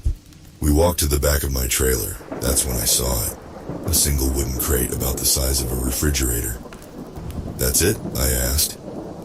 The guy just nodded. "What's in it?" I said as we wheeled it up the ramp. He stopped, fixed me with a stare that made my skin crawl. "You don't need to know that," he said. "Just get it to Vegas. Fast." We got it strapped down. The whole time I couldn't shake the feeling something was wrong. The crate seemed to hum. And was it warm? Back in the cab, the skinny guy handed me a thick envelope. "Half now, half when you deliver," he said. "Address is inside. Don't open the crate. Don't stop. Don't talk to anyone about this. Got it?" I nodded, throat suddenly dry. He slapped the side of my truck twice. "Get moving," he said. And just like that, I was on my way. The first few hours were fine. Night fell as I hit the highway. The radio kept cutting out, nothing but static. So I drove in silence, the envelope heavy in my pocket. Around midnight, I started feeling watched. I kept checking my mirrors, sure I'd see headlights. But the road behind me was empty. Still, the feeling wouldn't go away. Then I saw the sign. "Welcome to California." I blinked. That couldn't be right. I'd been driving west straight for the border, but California was east. Had I gotten turned around? I pulled over, checked my GPS. It showed me right where I should be, heading for Vegas. But that sign, as I pulled back onto the road, my radio crackled to life. A voice, barely audible through the static. "Turn back. For the love of God, turn back." I nearly swerved off the road. Heart pounding, I tried to tune in the station, but it was gone. Nothing but white noise. That's when I noticed the smell. Something rotten, like meat left out in the sun.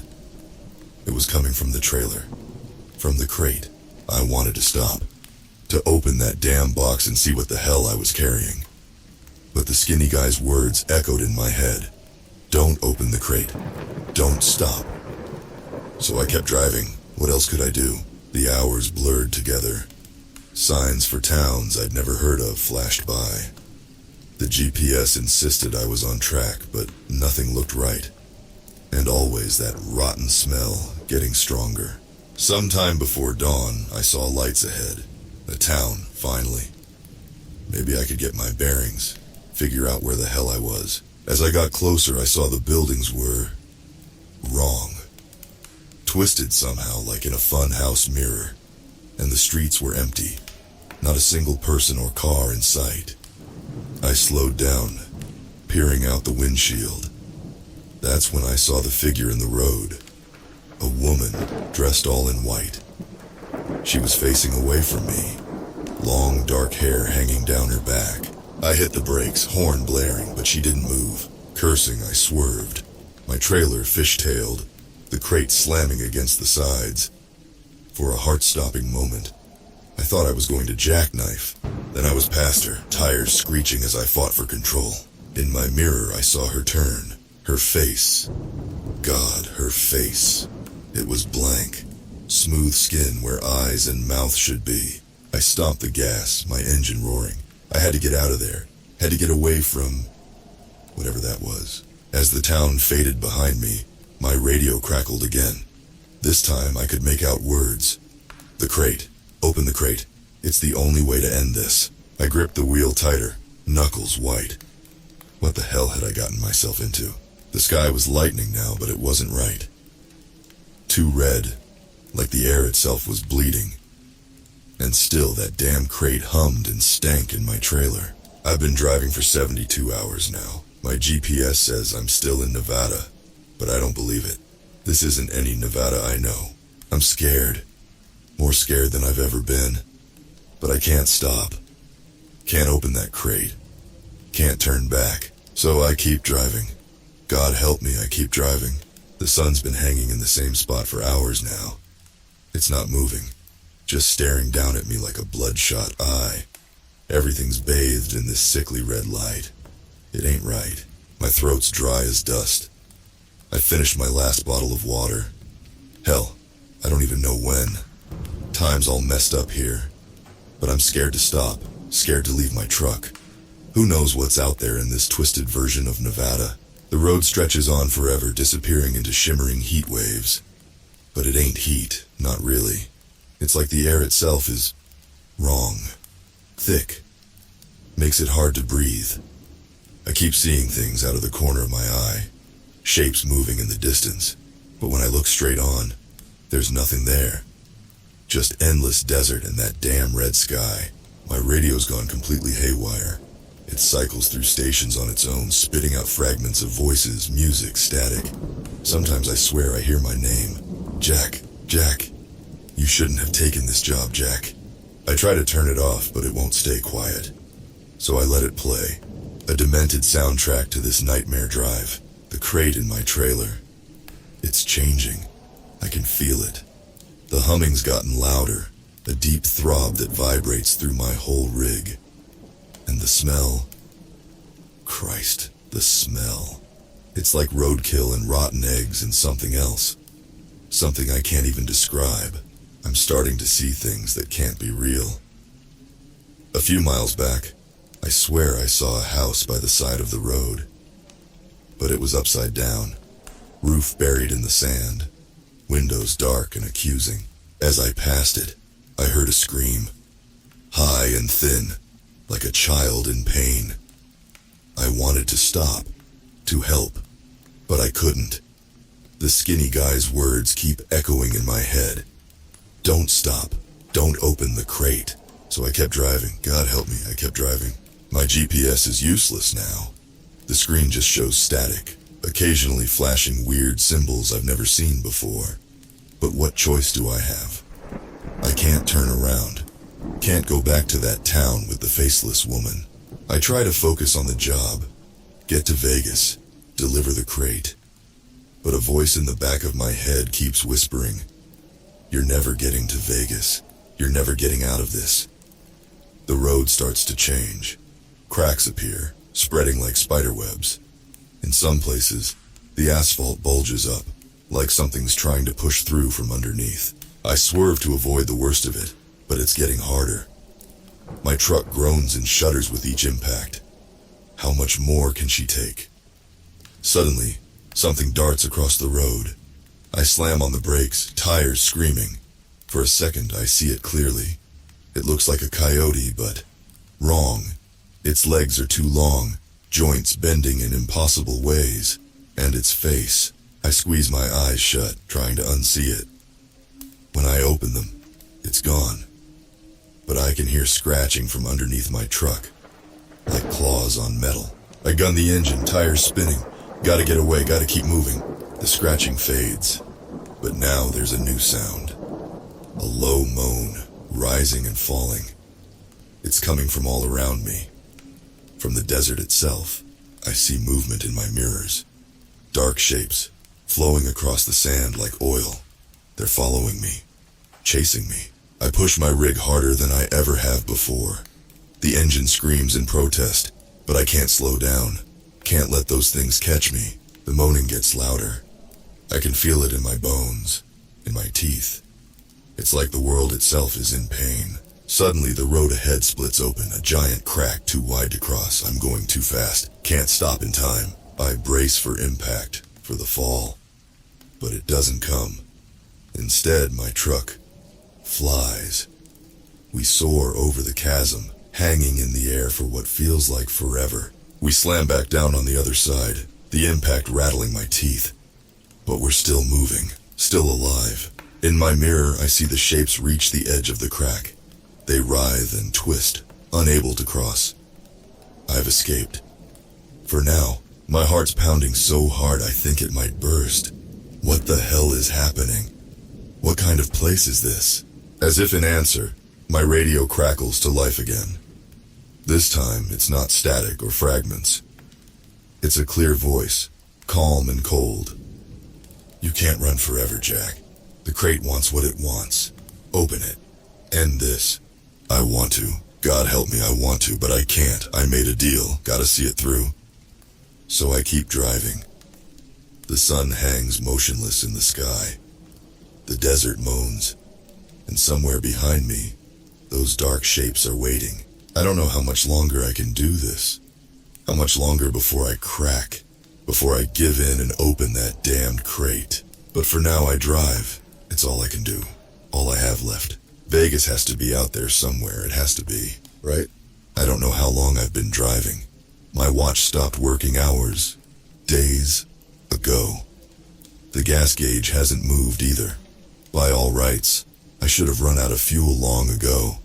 But my rig keeps going, like it's running on something other than diesel now. The landscape's changing again. The endless desert's giving way to something else. Rocks jut out of the ground at impossible angles, defying gravity. Some of them look like faces, twisted in pain or screaming silently. And then, just as the red sun finally starts to sink, I see it. A town. Actual buildings on the horizon. My heart leaps. Maybe this is it. Maybe I've finally reached Vegas. But as I get closer, that hope dies. This ain't Vegas. It ain't anywhere I've ever seen before. The buildings are all wrong. They lean at crazy angles like they're drunk. Windows are dark, some boarded up, others showing nothing but inky blackness inside. The streets are empty, not a soul in sight. I slow down, peering out my windshield. There's a sign, half fallen, paint peeling. I can just make out the words, "Welcome to nowhere." A chill runs down my spine. This can't be real. Can't be. But I need to stop. Need to rest, to think. Maybe find some water. My throat feels like sandpaper. I pull over in front of what looks like it might have been a diner once. The neon sign above the door flickers weakly, spelling out "Eat" in sickly green light.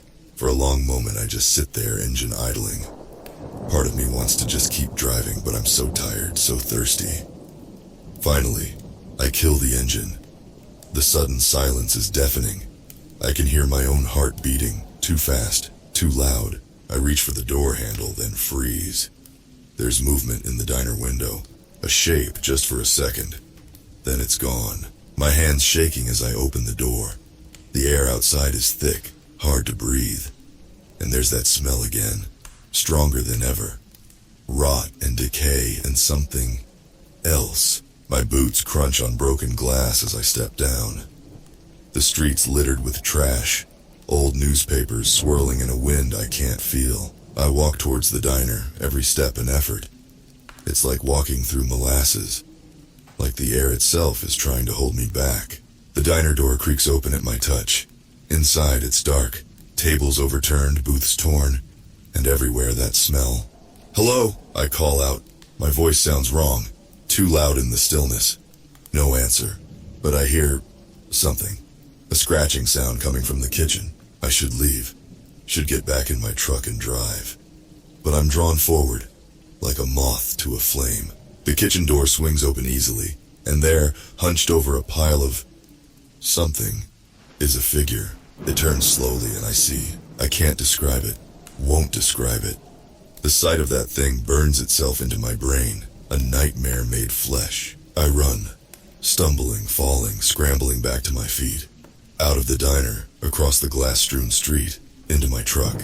I'm shaking so bad I can barely get the key in the ignition. But then the engine roars to life and I'm peeling out, tires squealing. In my mirror, I see the town receding.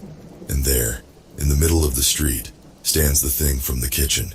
It raises one twisted limb, like it's waving goodbye. I drive. Faster than I've ever driven before. The town vanishes behind me, swallowed up by the desert. My radio crackles to life. A voice barely audible through the static. You can't run forever, Jack.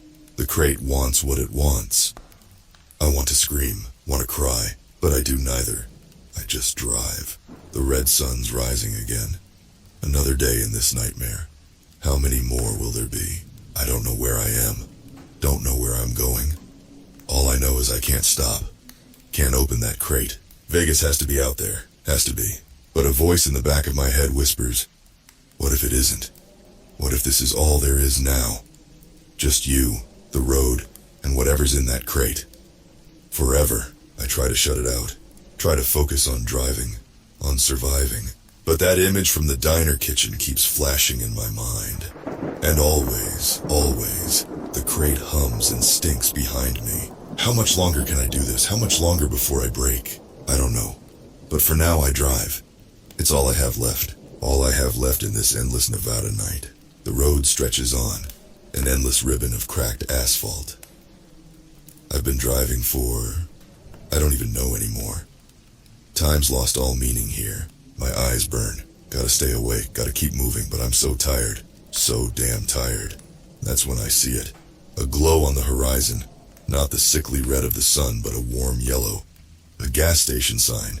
Part of me says keep going. Don't stop. Remember what happened in that town. But I'm running on fumes. Not just the truck, but me too. I need to stop. Just for a minute. As I get closer, I see it's one of those old school stations. Single pump, little convenience store attached. The sign says, Last Chance Gas, in flickering neon. I pull in, the gravel crunching under my tires. The place looks deserted, but the lights are on. Warm yellow spilling out onto the cracked pavement. I kill the engine, and the sudden silence is deafening. For a moment I just sit there, listening to my rig tick as it cools. Then I hear it. A low, pulsing hum from the trailer. The crate. Always the damn crate. I climb down, my legs stiff and aching. The air's thick, hard to breathe. And there's that smell again, stronger than ever. Like something crawled inside my nose and died. The store's door jingles as I push it open. Inside, it's like stepping back in time. Old-fashioned coolers line the walls filled with drinks I haven't seen in years. Dust-covered snacks sit on sagging shelves. Hello, I call out. My voice sounds wrong, too loud in the stillness. No answer. But I swear I hear something moving in the back room. A shuffling sound like dragging feet. I should leave. Every instinct is screaming at me to get out. But I'm so thirsty, so tired. I grab a bottle of water from the cooler.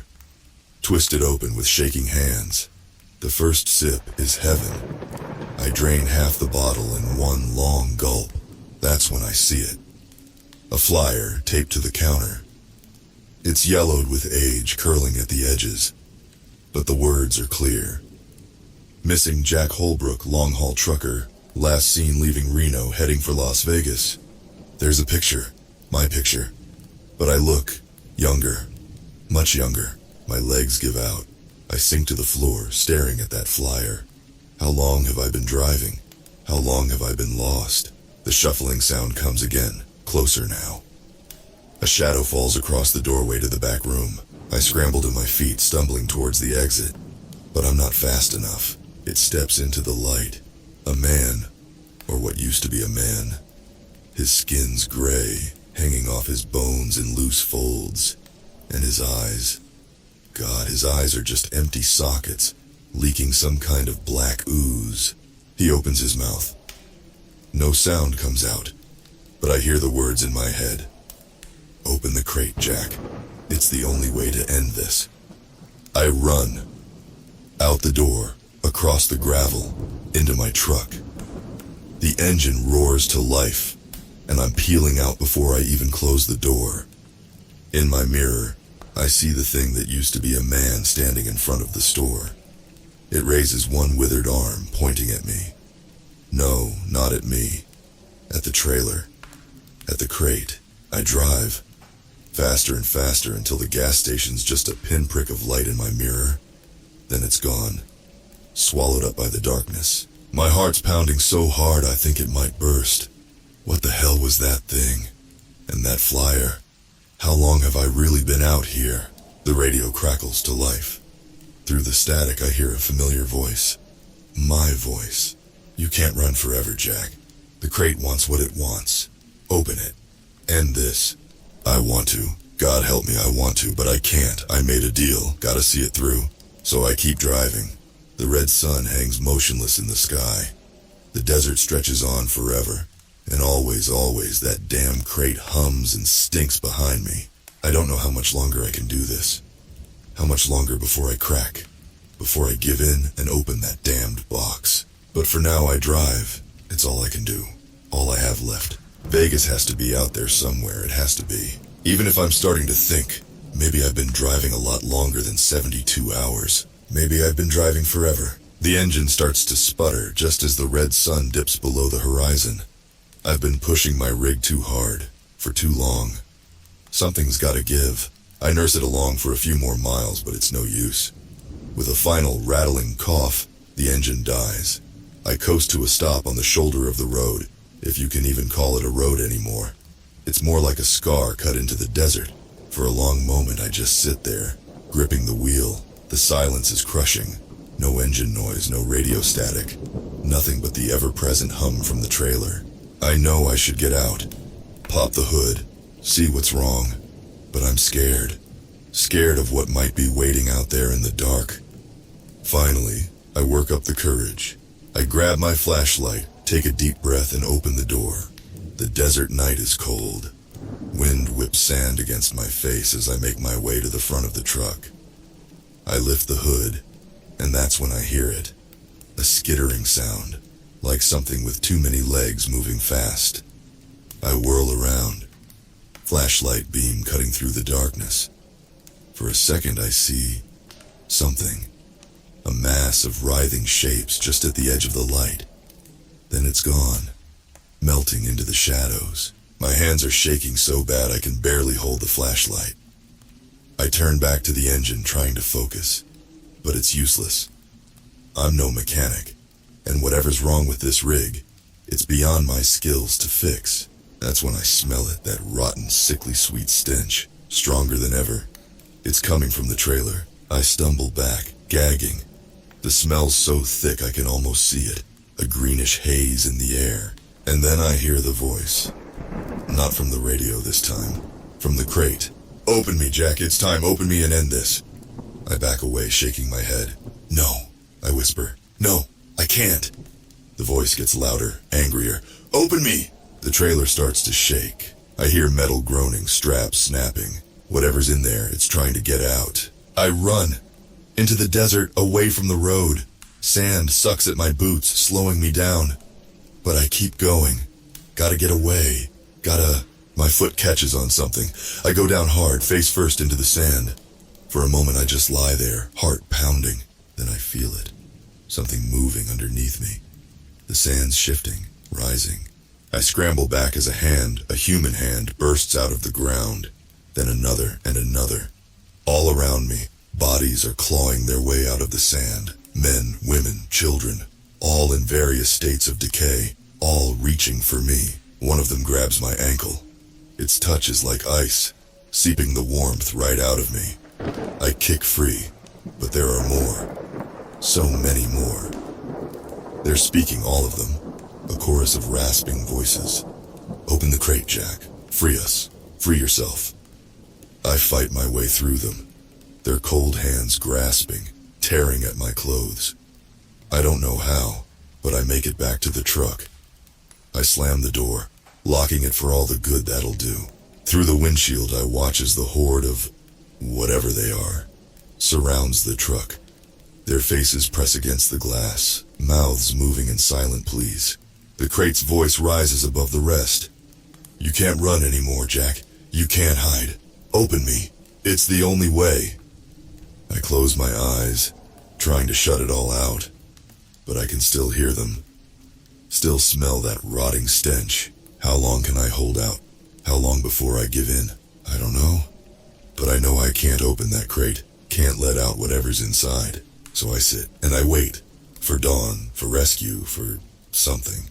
But deep down, I'm starting to think, maybe there is no dawn coming. Maybe there's no rescue. Maybe this is all there is now. Just me, this broken down truck, and whatever's in that damn crate. Forever. I don't know how long I've been sitting here. Hours? Days? The bodies outside haven't moved. They just stand there, staring, waiting. The inside of the cab reeks.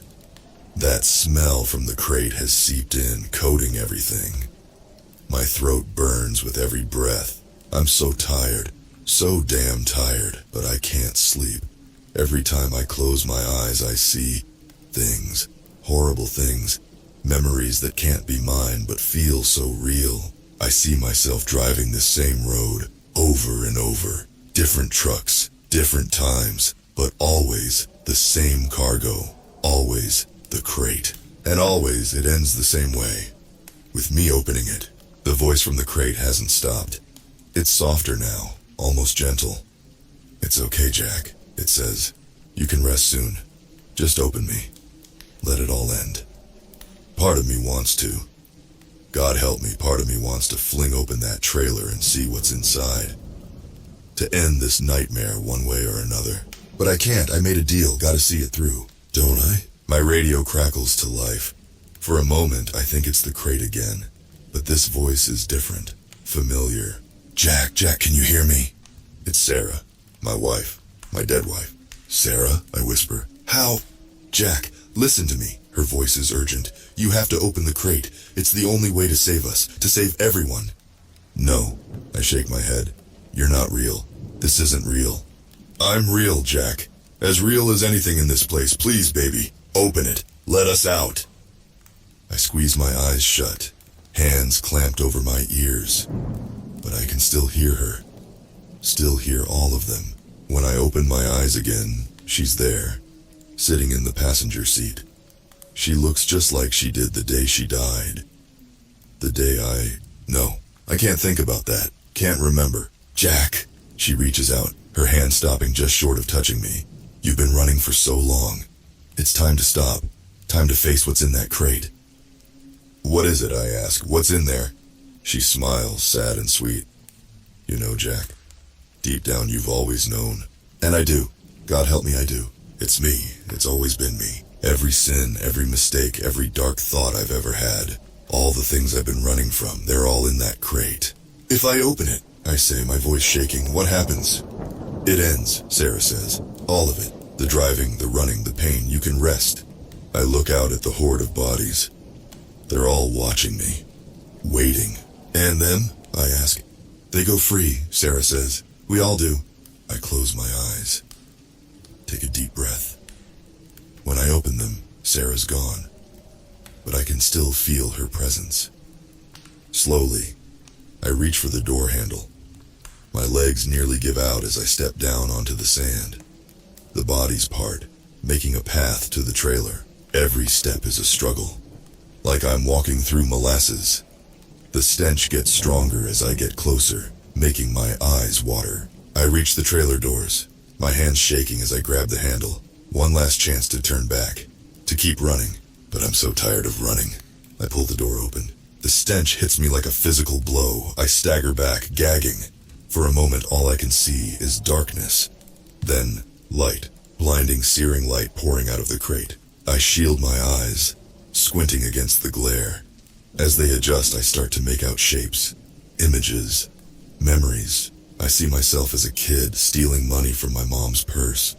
My first girlfriend crying as I break her heart. Sarah on our wedding day. So beautiful it hurts to look at her. And darker things, the fights, the drinking, the night No, I can't look away now. Gotta face it. All of it. I see the accident.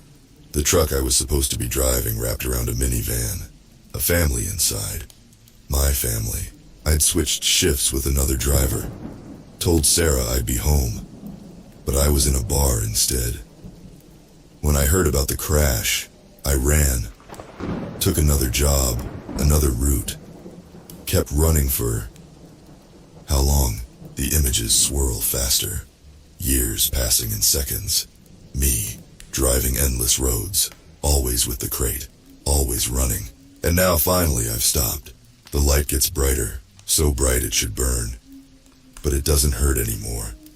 It feels warm, welcoming. I take a step forward, then another. The bodies around me are changing, the rot falling away, leaving them whole. I recognize some of them now. People I've hurt, people I've let down. They're smiling, forgiving. Sarah's there at the edge of the light. She holds out her hand. "It's time to come home, Jack," she says. I reach for her. Our fingers touch and everything stops. The desert, the truck, the bodies, it all freezes. Like someone hit pause on the world. A voice speaks, not Sarah's, not mine, something else. "Is this what you want, Jack?" it asks. "To end it all here?" I hesitate. Part of me screams yes. To let go, to rest, to stop running. But another part, what if I'm not done, I ask. What if I want to keep driving? The voice is silent for a long moment. Then, the choice is yours. Always has been. I look at Sarah, at the light, at the peace it offers. Then I turn. Look back at my truck, at the long dark road behind it. I make my choice. The engine roars to life. Gears grind as I put it in drive. The trailer doors are closed, the crate secure inside. But it's different now. Lighter somehow. I pull back onto the road. In my mirror, I see the bodies fading away. Sarah's the last to go. She's smiling. The desert stretches out before me, endless and empty. But for the first time in forever, I'm not afraid. I don't know where this road leads. Don't know if I'll ever reach Vegas, or if Vegas even exists in this place. But I know I'm not running anymore. I'm driving. There's a difference. The radio crackles. For a moment I tense, but it's just music. An old song I haven't heard in years. I smile, turn it up, and drive. Into the night. Into whatever comes next. The crate hums behind me, but it's not a threat anymore. It's just cargo, my cargo, and I'm going to deliver it, one way or another. After all, that's what I do.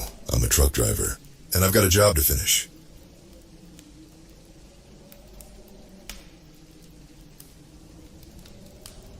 I've been driving trucks for 20 years, seen it all, or so I thought. But last night changed everything. It was a dark, moonless night. Rain pounded my windshield like angry fists. I was tired, my eyes heavy. The long stretch of empty highway ahead seemed endless. Then I saw him, a lone figure on the roadside, thumb out. His clothes were soaked, clinging to his skinny frame. I knew better. We all know better. But something made me stop. Maybe it was the way he stumbled, like he was hurt. Maybe it was the late hour, the bad weather. Or maybe I was just too damn tired to think straight. I pulled over, the brakes hissing in the rain. The guy limped to my door. I leaned over and popped it open. "Thanks, mister," he said, climbing in. His voice was odd, raspy, like he'd been gargling glass. Up close, he looked worse, pale as death with dark circles under his eyes. His clothes weren't just wet, they were filthy, caked with mud and something darker. "Where are you headed?" I asked, pulling back onto the road.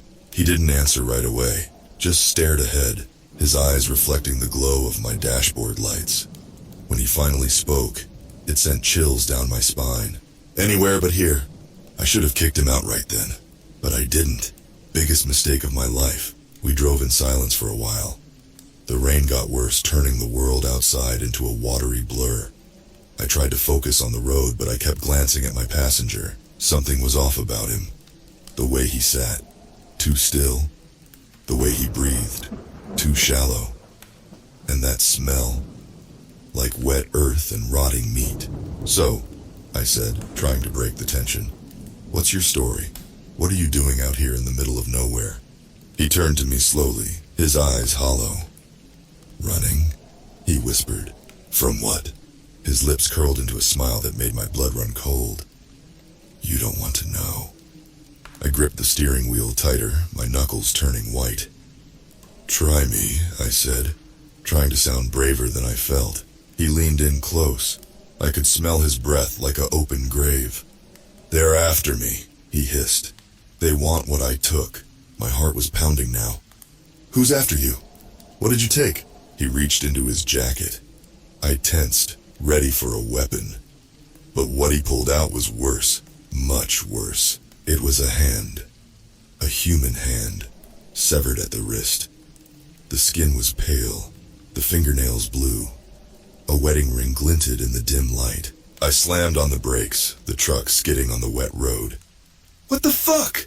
I yelled, reaching for the door handle, but he was faster. His hand shot out, grabbing my arm. His grip was like ice, so cold it burned. You can't stop now, he said, his voice changing, deepening. We're just getting started. I tried to pull away, but I couldn't move. My whole body felt heavy, like I was sinking into quicksand. The last thing I saw before everything went black was his face. Changing. Melting. Revealing something underneath that no human eyes should ever see. When I woke up, I was alone in my truck. Pulled over on the side of the road, engine still running. For a moment, I thought it had all been a nightmare. Then I saw the muddy footprints on my floor mat.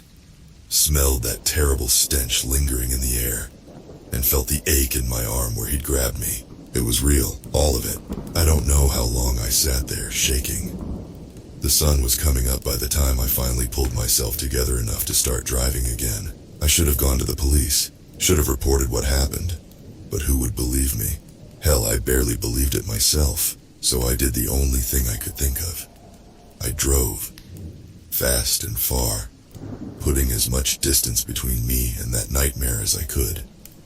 But no matter how far I go, I can't shake the feeling that it's not over, that he's still out there, waiting, and that someday, somehow, I'll see him again.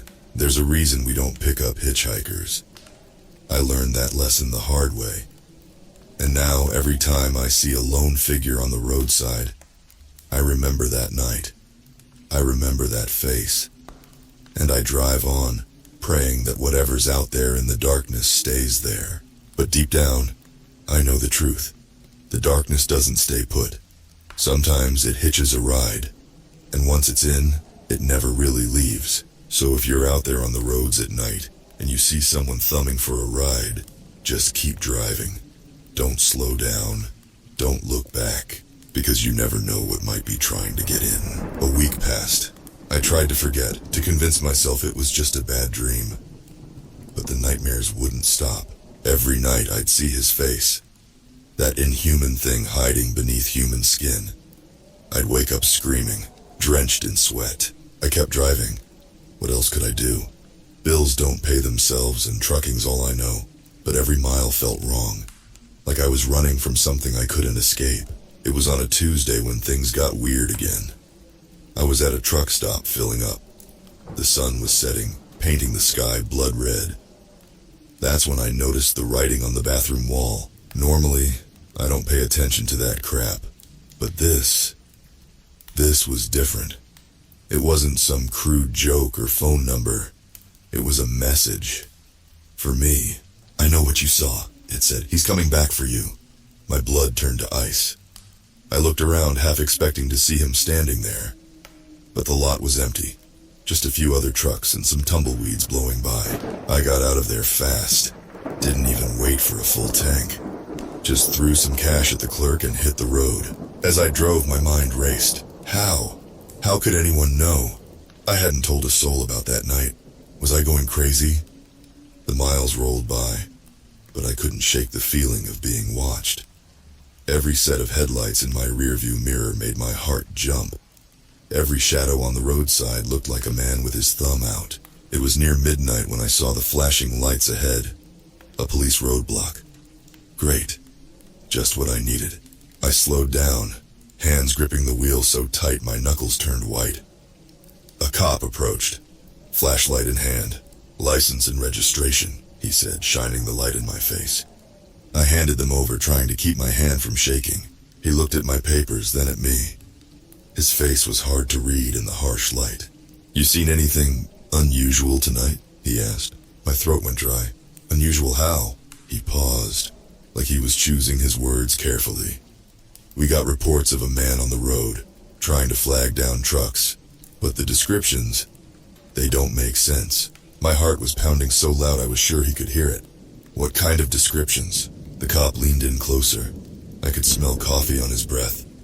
Like something not quite human, he whispered. For a moment, I thought about telling him everything. About that night, the hitchhiker, the severed hand. But then I saw something that made my blood run cold. There, on the cop's hand, was a wedding ring. The same ring I'd seen on that severed hand a week ago. I looked up at his face. For a split second, it changed, melted, revealed something underneath that made me want to scream. Then it was gone. Just a normal cop standing there waiting for my answer. No, I said, my voice barely a whisper. Haven't seen anything unusual. He nodded slowly, handed back my papers.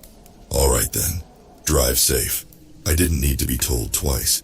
As soon as he stepped back, I gunned it. In my rearview mirror, I saw him watching me go, his eyes reflecting the red of my taillights. I drove all night, not daring to stop. My mind was reeling. What the hell was going on? Was anything real anymore? As the sun came up, I finally pulled over at a rest stop. I needed to think, to figure out what to do next. That's when I saw it. A small package on the passenger seat. I swear it wasn't there before. With shaking hands, I opened it. Inside was a single Polaroid photo. It showed me, asleep in my truck. But standing next to me, grinning at the camera, was him, the hitchhiker. I dropped the photo like it was on fire, scrambled out of the truck, gasping for air. This couldn't be happening. It wasn't possible. But deep down, I knew the truth. Whatever I'd let into my truck that night, it wasn't done with me. Not by a long shot. As I stood there, the morning sun warming my face, I realized something. I couldn't run anymore. Couldn't hide. If I wanted this to end, I'd have to face it. Whatever it was. So I got back in my truck. Started the engine. And for the first time in a week, I had a destination in mind. I was going back. Back to where it all started. Back to that stretch of dark highway where I'd made the biggest mistake of my life. Because sometimes, the only way out is through.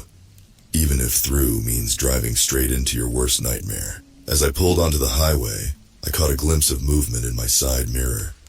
A figure, thumb out, standing on the roadside. I didn't stop, didn't even slow down, but I knew, with a certainty that chilled me to my core, that this was just the beginning. The real horror was still to come, and I was driving right towards it. The road stretched out before me, a black ribbon cutting through the night. I'd been driving for hours, my hands clenched so tight on the wheel they'd gone numb. Every mile brought me closer to that stretch of highway where it all began. And with every mile, the dread in my gut grew heavier. The radio crackled to life, startling me. I hadn't turned it on. Moo, coming to you live from the midnight hour. A voice purred through the static. We've got a special guest tonight. A long-haul trucker with one hell of a story. My blood ran cold. That voice, it was his. Tell us, friend, the voice continued. What's it like to drive with the devil? I slammed my fist on the radio, but it wouldn't shut off. You can't run forever, the voice taunted. You can't hide. I'm in your head now. I'm in your blood. The words echoed in my skull, drowning out the roar of the engine. I squeezed my eyes shut, trying to block it out. When I opened them again, I wasn't alone. He was there, in the passenger seat. The hitchhiker. But not like I remembered him. His skin was gray and rotting, his eyes sunk in pits of darkness. That twisted smile revealed rows of razor-sharp teeth. Miss me, he growled. I swerved, the truck skidding across the road. When I looked again, he was gone. But the stench of decay lingered. My heart was pounding so hard I thought it might burst. What the hell was happening to me? As if in answer, a sign loomed out of the darkness. Welcome to Silent Hill. I blinked. That couldn't be right. Silent Hill was just a game, a movie. It wasn't real, but there it was. As real as the road beneath my wheels. A town materializing out of the mist. Buildings crumbling and twisted like something out of a nightmare. I slammed on the brakes, the truck screeching to a halt at the town limits. This was impossible. I had to be dreaming. but the chill in the air felt real enough. So did the ash falling like snow, coating everything in a layer of gray. I stepped out of the truck, my boots crunching on the ashy ground. The air was thick with fog, and somewhere in the distance, I heard a siren wailing. "What's the matter, driver?" His voice again, coming from everywhere and nowhere. "Don't you want to see where I came from?" A scream cut through the air, high, piercing, desperate. It came from deeper in the town. Every instinct told me to run, to get back in the truck and drive as fast and as far as I could. But I knew it wouldn't matter. Whatever this thing was, wherever I went, it would follow. So I started walking. Into Silent Hill. Into hell. The streets were empty, littered with abandoned cars and debris. Buildings loomed on either side, their windows dark and broken. Every shadow seemed to move, to reach for me with grasping fingers. The siren grew louder, setting my teeth on edge. And with it came a change. The world seemed to peel away, revealing something underneath. Something rotten and twisted. The road beneath my feet turned to rusted metal grates. The buildings morphed, growing organic, pulsing like living things. And the air filled with things I can't even describe. Flying horrors that darted just at the edge of my vision. I ran like I've never run before. But no matter how fast I went, I couldn't escape the feeling of eyes on me, of something hunting me. I turned a corner and froze. There in the middle of the street was a figure. A woman, I thought at first. But as I got closer, I realized how wrong I was. Its skin was raw and bloody like it had been flayed. Where its face should have been was just smooth, featureless flesh. And its arms ended in long, razor-sharp blades. It turned towards me, sensing my presence, and then it screamed. The sound hit me like a physical force, driving me to my knees. I covered my ears, but it didn't help. The scream burrowed into my brain, threatening to shatter my sanity. When it stopped, I looked up. The thing was coming towards me, its blade arms scraping against the ground, leaving sparks in their wake.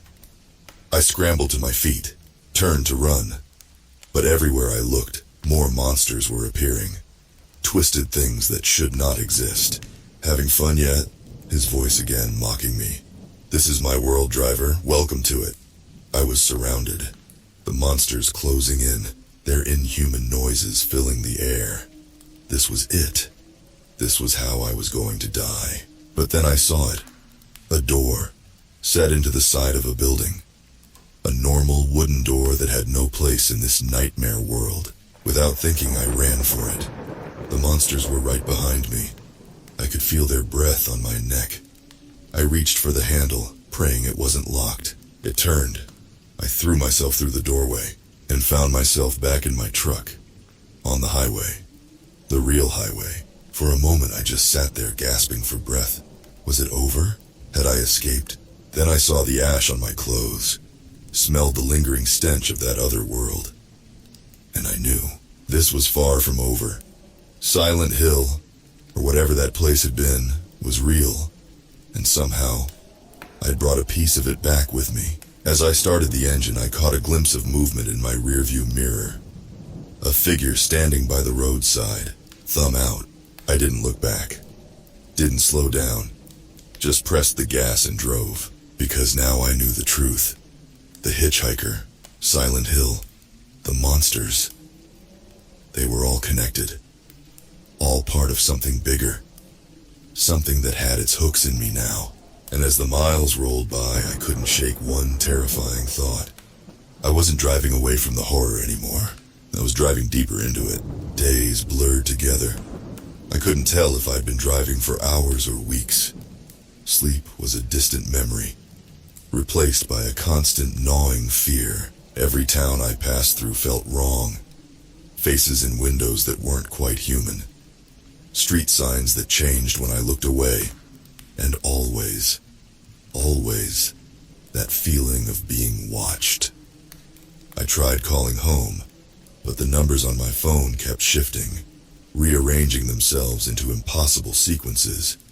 The radio only played static, punctuated by bursts of that awful mocking laughter. It was during a rare moment of clarity that I realized where I was headed. The truck stop where I'd seen that message on the bathroom wall. It felt like years ago now.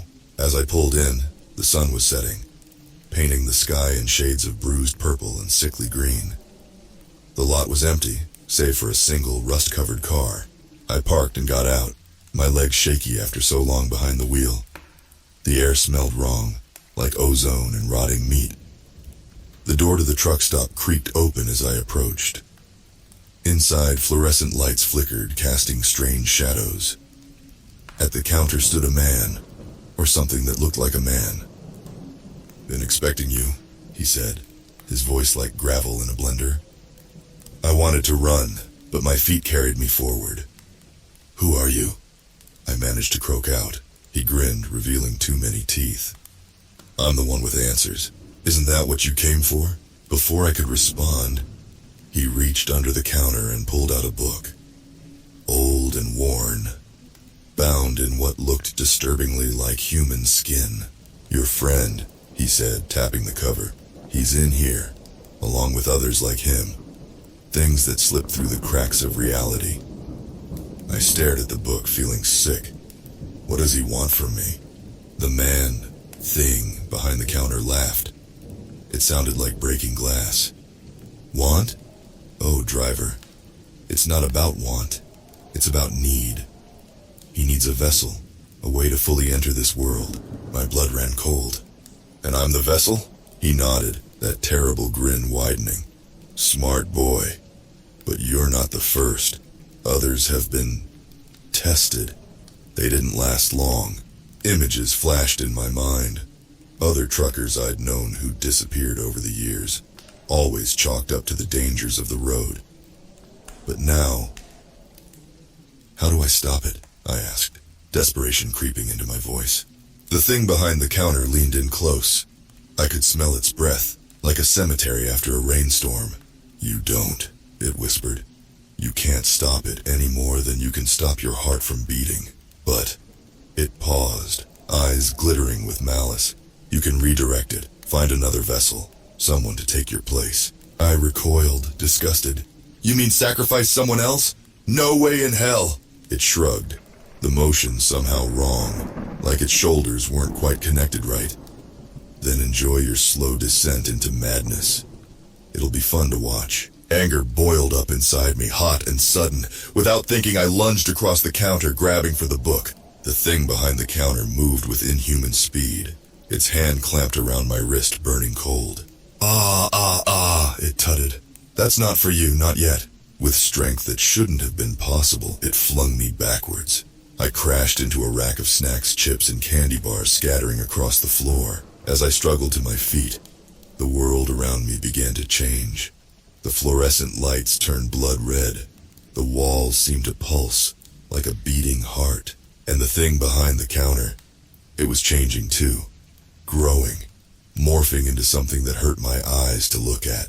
I ran. Out the door, across the parking lot, back to my truck.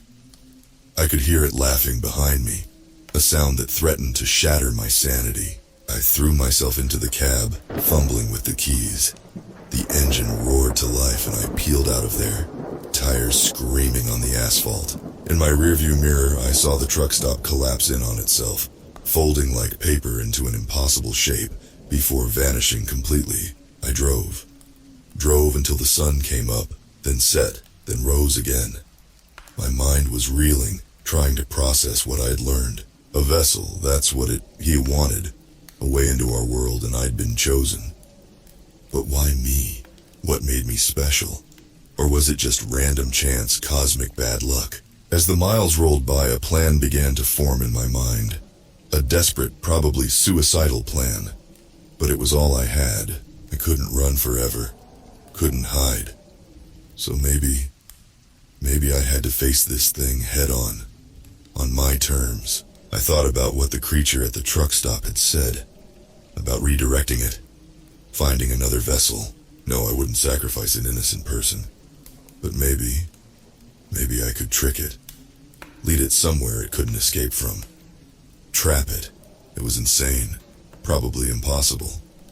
But as I saw another hitchhiker on the side of the road, this one with 2 long arms and eyes that glowed in the dark, I knew I had to try. Because if I didn't, this nightmare would never end. It would spread, infecting everything it touched. And it would be my fault. So I made a decision. Set a course. For the first time in what felt like forever, I had a destination in mind. An abandoned mine I'd heard about years ago. Miles of tunnels deep underground. The perfect place for a trap. As I drove, I could feel him getting closer. The hitchhiker. The thing from Silent Hill. Reality blurred around me. The road sometimes turning to rusted metal grates. Sometimes to writhing flesh. But I kept going. Because now, finally, I had a plan. I just hoped I could stay sane long enough to see it through. The abandoned mine loomed before me. A gaping maw in the side of a mountain. Rusted equipment littered the ground. Silent sentinels to a long-dead industry. I killed the engine. The sudden silence deafening.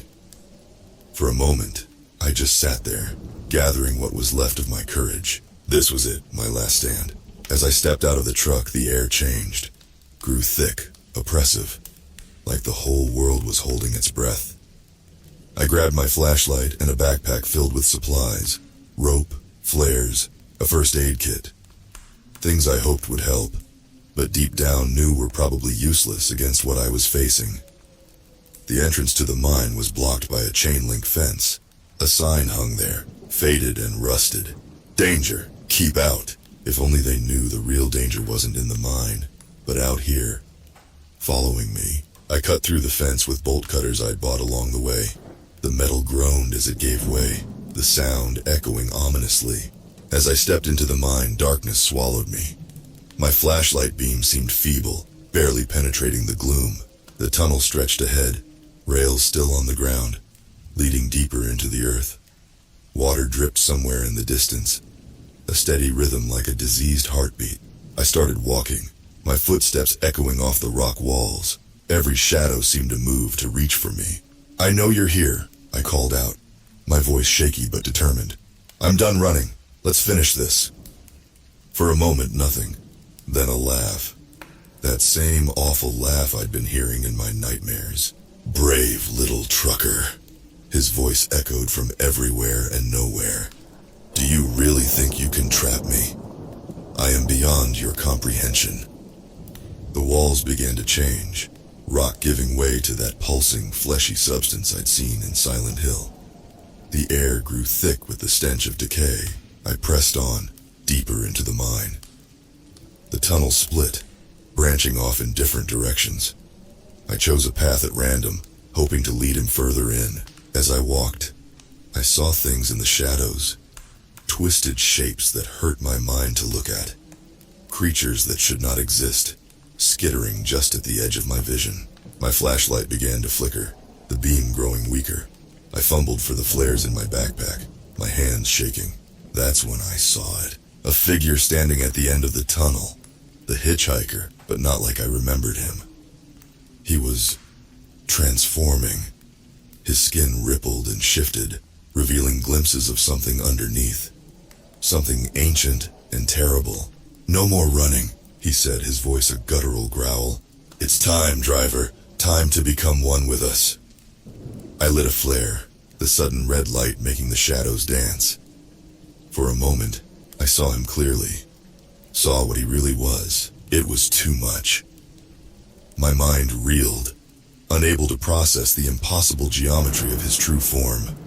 I screamed, the sound torn from my throat. I ran, deeper into the mine, away from that thing that used to be the hitchhiker. I could hear him behind me, his laughter mixing with the sound of tearing flesh and grinding bone. The tunnel seemed to go on forever, twisting and turning.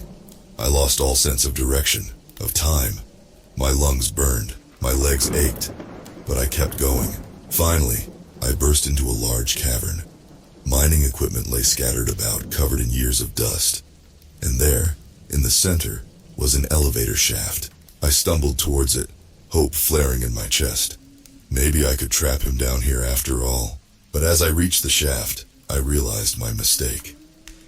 The elevator was gone, leaving only a bottomless pit. I turned, ready to find another way. But he was there, the hitchhiker, the thing from Silent Hill, the nightmare made flesh. Nowhere left to run, he said, his form still shifting, still changing. It's time to accept your fate. I backed up, feeling the edge of the shaft behind me, trapped between an endless fall and an unspeakable horror. That's when I saw it. A detonator, old but still intact, connected to wires that ran deep into the rock. In that moment I understood. This wasn't about trapping him. It never was. It was about ending it, once and for all. I lunged for the detonator, my hand closing around it just as the hitchhiker reached for me. No more, I growled. No more victims, no more nightmares. I looked into his eyes, if you could call them eyes, and saw for the first time, fear. You can't, he hissed. You'll die too. I smiled, a real smile for the first time in what felt like years. Better than letting you win, I said. And I pressed the button. The world exploded. Rock and fire and darkness all around me. I felt myself falling. The hitchhiker's inhuman scream mixing with my own.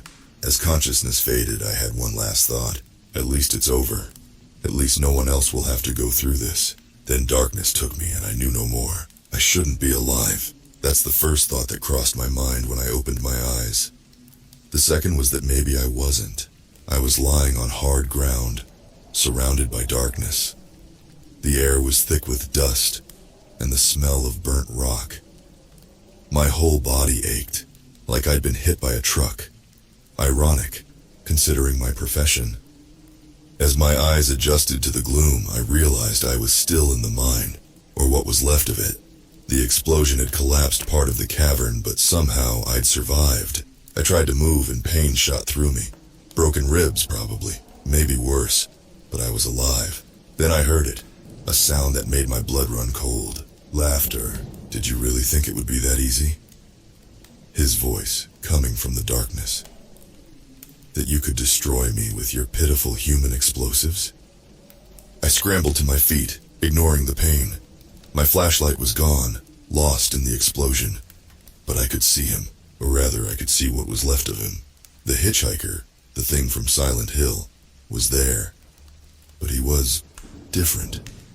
The explosion had torn him apart, revealing what lay beneath the human disguise. It was a mass of writhing tentacles, eyes that blinked and shifted, mouths filled with razor-sharp teeth. Parts of it glowed with an unhealthy light, pulsing like a diseased heart. What are you? I managed to choke out. The thing laughed again, the sound coming from a dozen mouths at once. I am the space between realities, the thing that lurks in the corners of your nightmares. I am eternal, driver. And now, I am angry. It lunged at me, tentacles lashing out. I dove to the side, feeling them whistle past my ear. Pain exploded in my ribs, but adrenaline kept me moving. I ran, stumbling over debris, deeper into what remained of the mine. I could hear it behind me, a sound like tearing flesh and grinding bones. You can't run forever, it called. This place is mine now, soon the whole world will be. I rounded a corner and froze, dead end. The tunnel ahead had completely collapsed. As I turned, ready to face my fate, my foot hit something. I looked down. It was the book, the one from the truck stop, bound in human skin. It must have been blown here by the explosion. I picked it up, not sure why. It felt warm in my hands, almost alive. The thing that used to be the hitchhiker appeared at the end of the tunnel. It filled the space, a nightmare made flesh. No more tricks, it growled. No more running. It's time to become part of us. As it moved towards me, I did the only thing I could think of. I opened the book. Light exploded from the pages, bright enough to burn. The thing screamed, a sound of rage and fear. Words appeared on the pages, written in a script I didn't recognize but somehow understood. Speak, the book seemed to say. Speak and bind. So I spoke. Words in a language I'd never heard before poured from my mouth. With each syllable, the thing writhed in agony. "No!" it screamed. "You don't know what you're doing!" But I did. Somehow I knew exactly what I was doing. I was sending it back. Back to whatever hell it had crawled out of. The light grew brighter, filling the tunnel. The thing's screams reached a fever pitch, then suddenly cut off. There was a sound like reality tearing, and then silence. I collapsed to the ground, the book falling from my numb fingers. It was over. Really over this time. As consciousness faded, I had one last thought. I'd never look at hitchhikers the same way again. I woke up in a hospital bed, the steady beep of a heart monitor filling the room. For a moment, I thought it had all been a dream. A terrible, vivid nightmare. Then I saw the book on the bedside table, and I knew it had all been real. The doctors called it a miracle. Said I'd been found at the entrance of a collapsed mine, half dead but somehow alive. They couldn't explain how I'd survived. I didn't tell them the truth. Who would believe me? Days turned into weeks.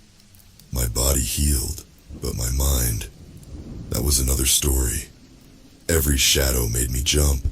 Every stranger on the street could be him, waiting to finish what he'd started. But he never came. Whatever I'd done with that book, it had worked. The hitchhiker, the thing from Silent Hill, was gone. When I was finally released, I went back to my truck. It was still there, waiting for me at the hospital parking lot. For a long moment, I just stood there, key in hand. Could I do it? Could I get back on the road after everything that had happened? As I stood there, a man approached. Middle-aged, kind face. He looked tired, lost. "Excuse me," he said. "My car broke down a few miles back. I don't suppose you could give me a ride into town?" I froze. Every instinct screamed at me to run, to get in my truck and drive away as fast as I could. But then I looked at him, really looked, and I saw just a man, a human being who needed help. I made my decision. "Sure," I said, managing a smile. "Hop in." As we drove into town, I kept one eye on my passenger and one on the road. But nothing happened. He was just a guy who needed a ride, nothing more. When I dropped him off, he thanked me, offering to pay for gas. I waved him off. "Just pay it forward," I said. As I watched him walk away, I felt something I hadn't felt in a long time. Peace. The nightmare was over. Life goes on. And sometimes a hitchhiker is just a hitchhiker. But I'll never forget, never stop watching the shadows. Because I know the truth now. There are things out there, in the spaces between. Things that wait for a chance to break through.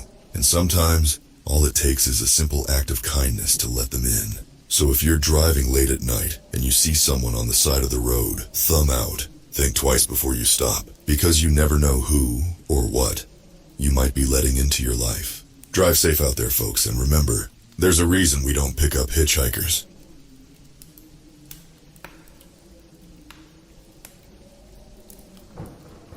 The rain was a relentless beast, pounding against my windshield as I drove through the inky black night.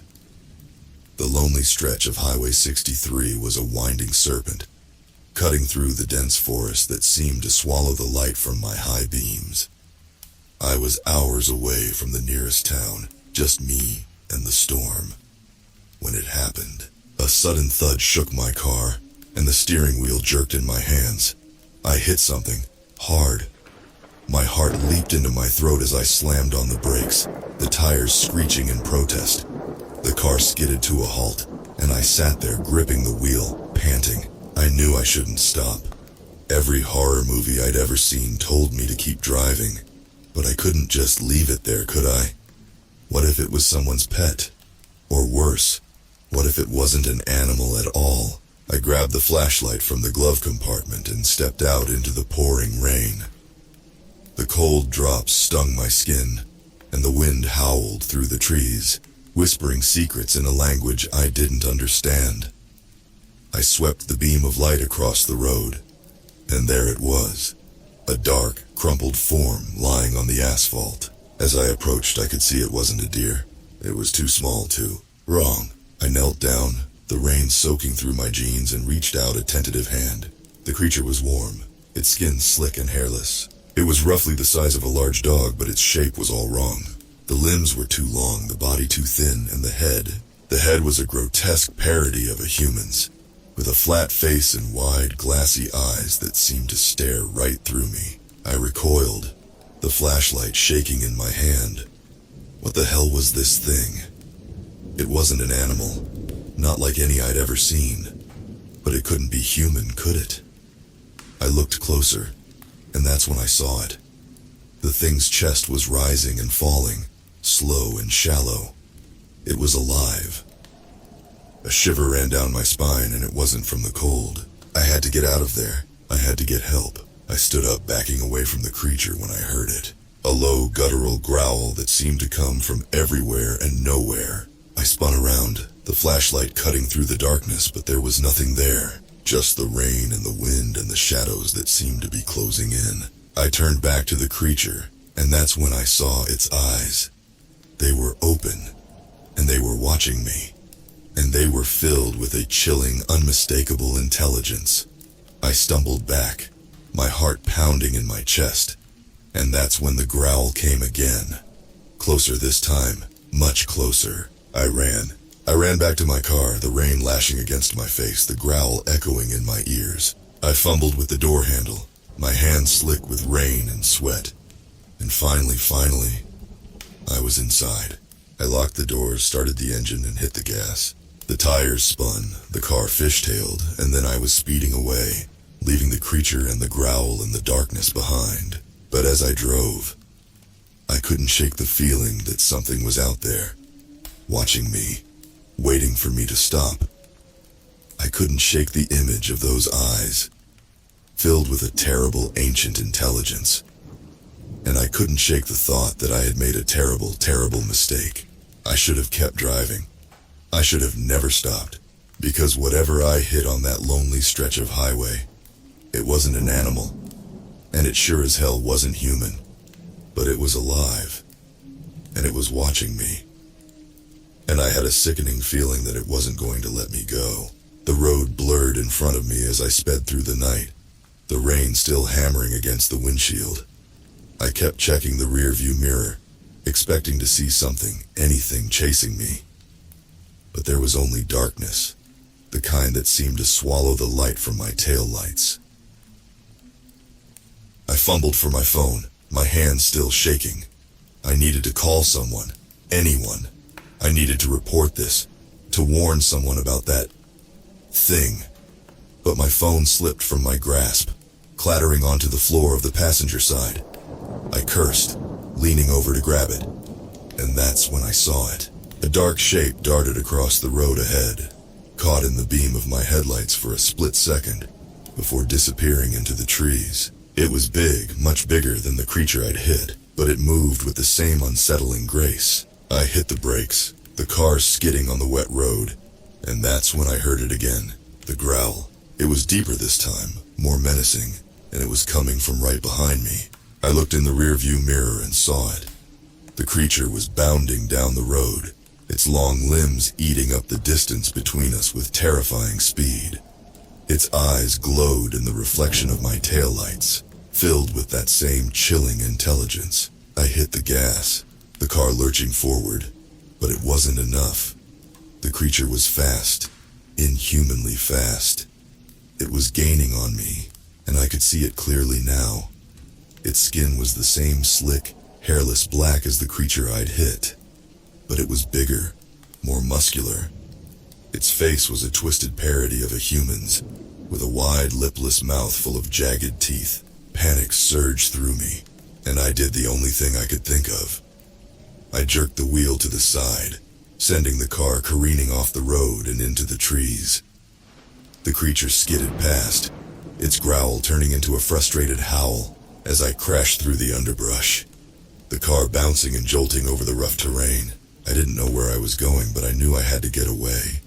I had to find somewhere to hide, somewhere to regroup and figure out what the hell was going on. I had to survive. The car slammed into a tree, the impact throwing me forward. The airbag exploded, filling the car with a cloud of white powder as the seatbelt dug into my chest, forcing the air from my lungs. I sat there for a moment, stunned, the world spinning around me. Then I heard it, the growl. It was distant, but it was there. It was coming for me. I fumbled with the seatbelt, my hands shaking as I finally managed to unbuckle it. I grabbed the flashlight and stumbled out of the car, the rain still pouring down, the wind still howling through the trees. I could see the creature, a dark shape moving through the forest, its eyes glowing like twin lanterns. I ran. I ran through the trees, the branches whipping at my face, the underbrush grabbing at my feet. I ran until my lungs burned and my legs ached, until I couldn't run anymore. And then I hid. I crouched down behind a fallen tree, the flashlight clutched in my hand, the rain dripping from my hair. And I listened. The forest was silent. The only sound, the rain and the wind and the distant rumble of thunder. I strained my ears, listening for the growl, for the sound of the creature crashing through the underbrush. But there was nothing. Just the storm and the darkness, and the pounding of my own heart. I sat there, huddled behind the tree, the minutes ticking by like hours. And that's when I realized it. I was lost. I had no idea where I was, no idea how to get back to the road, to my car, to civilization. I was alone, in the middle of the forest, in the middle of a storm, with a creature straight out of a nightmare hunting me. And that's when I heard it. Not the growl, not the howl, but something worse. A soft, wet, slithering sound, coming from right behind me. I turned, the flashlight shaking in my hand, and that's when I saw it. The creature I'd hit. The one with the intelligent eyes. The one I'd thought I'd left behind. It was here. It had found me. And it wasn't alone. The creature was a dark, misshapen silhouette against the stormy night. Its eyes reflecting the beam of my flashlight like tiny moons. It was closer now. Close enough that I could see the rise and fall of its chest. The shuddering breaths that made a sickening wheezing sound. It was hurt, but it was alive. And it had brought friends. Behind it, more shapes emerged from the darkness.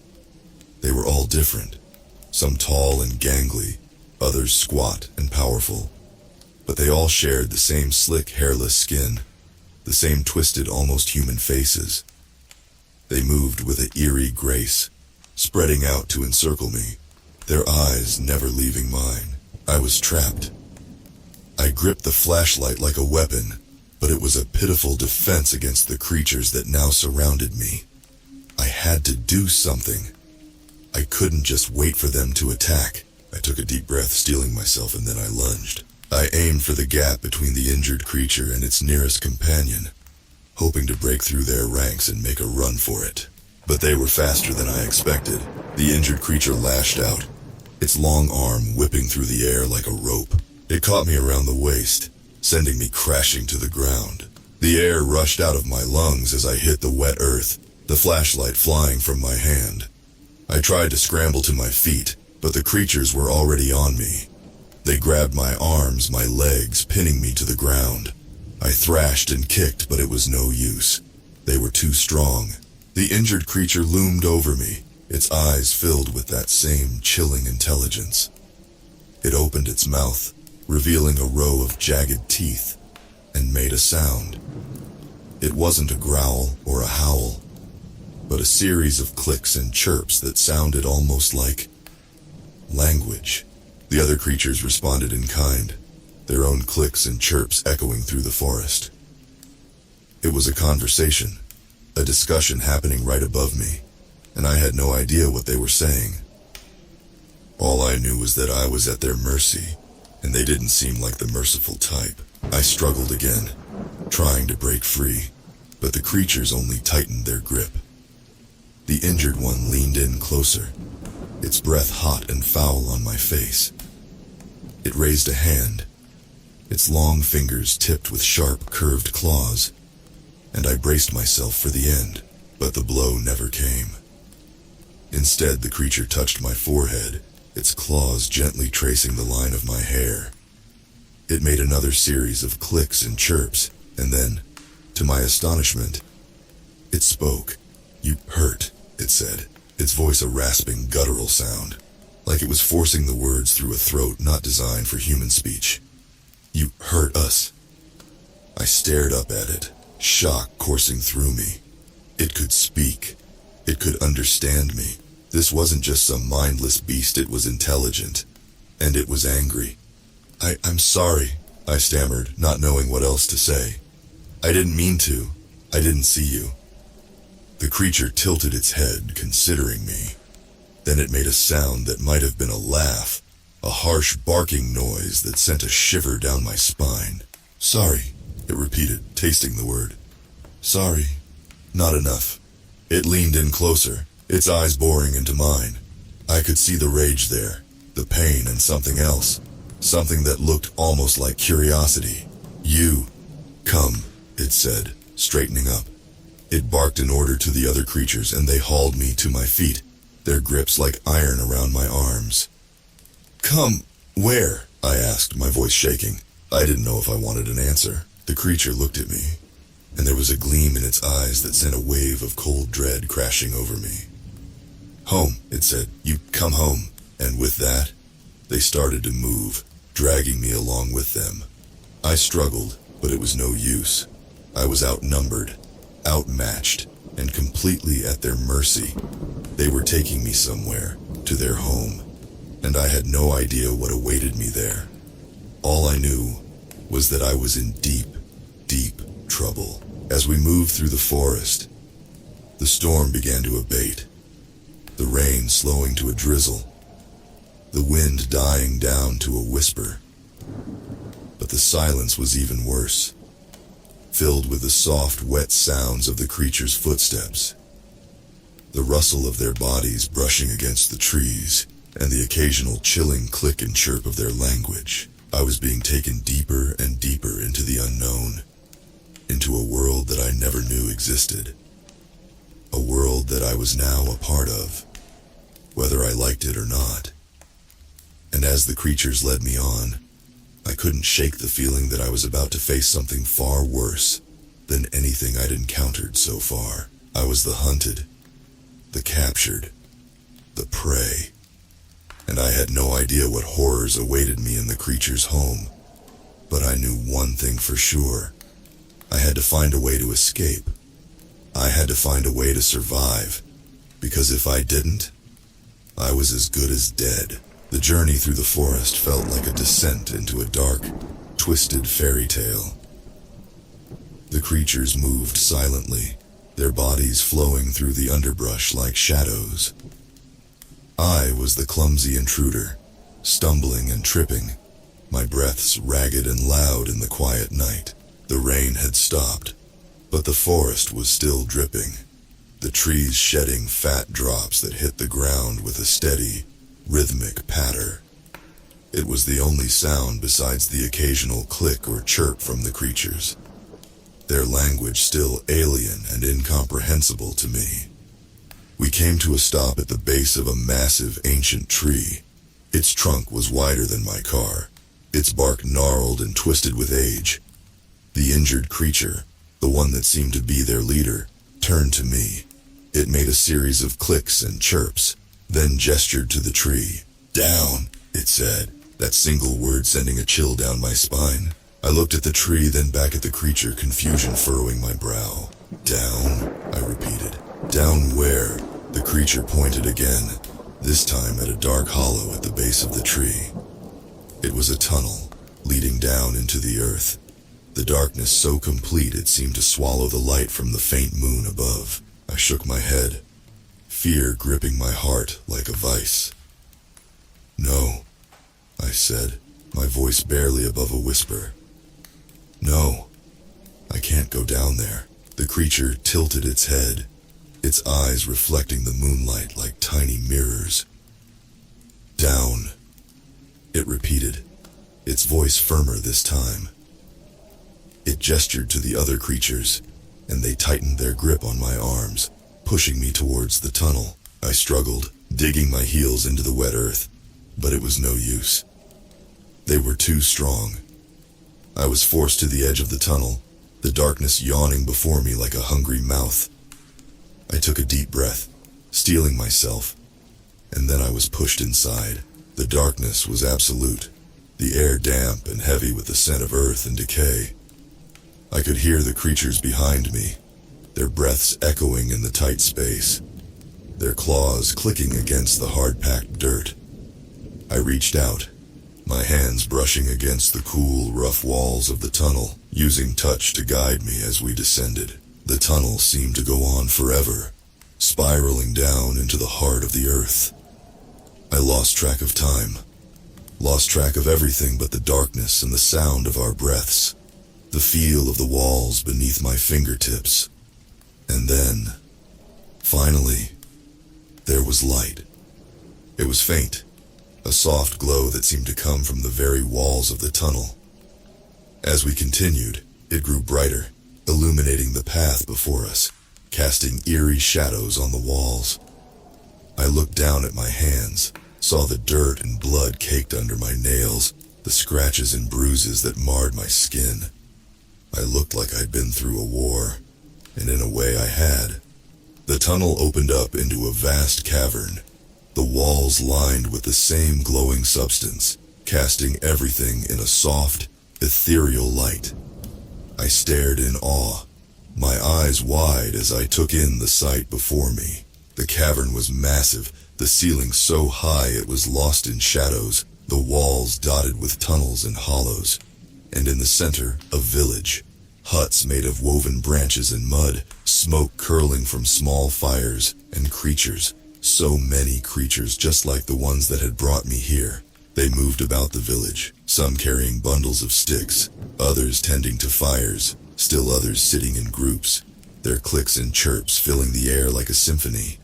It was a civilization, hidden beneath the earth, a secret world that no human had ever seen. Until now, the creatures led me into the village, the others stopping their tasks to watch as we passed. Their eyes were filled with curiosity, with wariness, with something that looked almost like fear. I was the intruder, the outsider, the alien in their world. We came to a stop in front of a large hut, the entrance guarded by two creatures armed with spears made of sharpened wood. The injured creature made a series of clicks and chirps, and the guard stepped aside, allowing us to enter. Inside, the hut was dimly lit, the air filled with the scent of herbs and smoke. In the center, an elderly creature sat on a bed of furs, its body frail and withered, its eyes milky with age. It looked up as we entered, its gaze settling on me, and it made a soft wheezing sound. The injured creature turned to me, its eyes filled with a solemn intensity. "Elder," it said, gesturing to the old creature. "You talk." I looked from the injured creature to the elder, my heart pounding in my chest. I was about to have a conversation with a being from another world, a creature that shouldn't exist, a monster from the darkest depths of the earth. And I had no idea what to say, but I knew I had to try. I had to understand. I had to find a way to survive. Because if I didn't, I might never see the light of day again. The elder creature regarded me with cloudy eyes that seemed to hold the weight of centuries. Its body was frail, its skin papery and thin, but there was a strength in its gaze, a wisdom that commanded respect. I knelt down before it, the injured creature at my side. The others gathered around us, their clicks and chirps hushed as they waited for the elder to speak. The elder made a series of soft, wheezing sounds, its breath rattling in its chest. The injured creature listened intently, then turned to me, its eyes filled with a solemn intensity. "Elder, ask," it said, its voice a rasping growl. "Who? You? Why, here." I took a deep breath, my mind racing as I tried to find the words to explain. I'm a traveler," I said, my voice steady despite the fear that gripped my heart. I was driving, on the road above.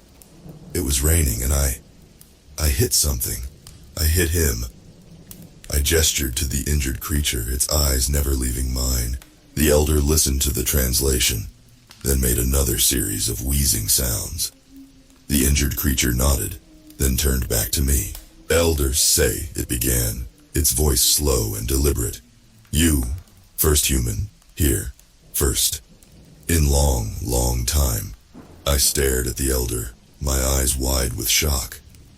"The first human," I repeated, my voice barely above a whisper. "But how is that possible? How do you know about humans?" The elder made a sound that might have been a laugh, a harsh, rattling noise that echoed through the hut.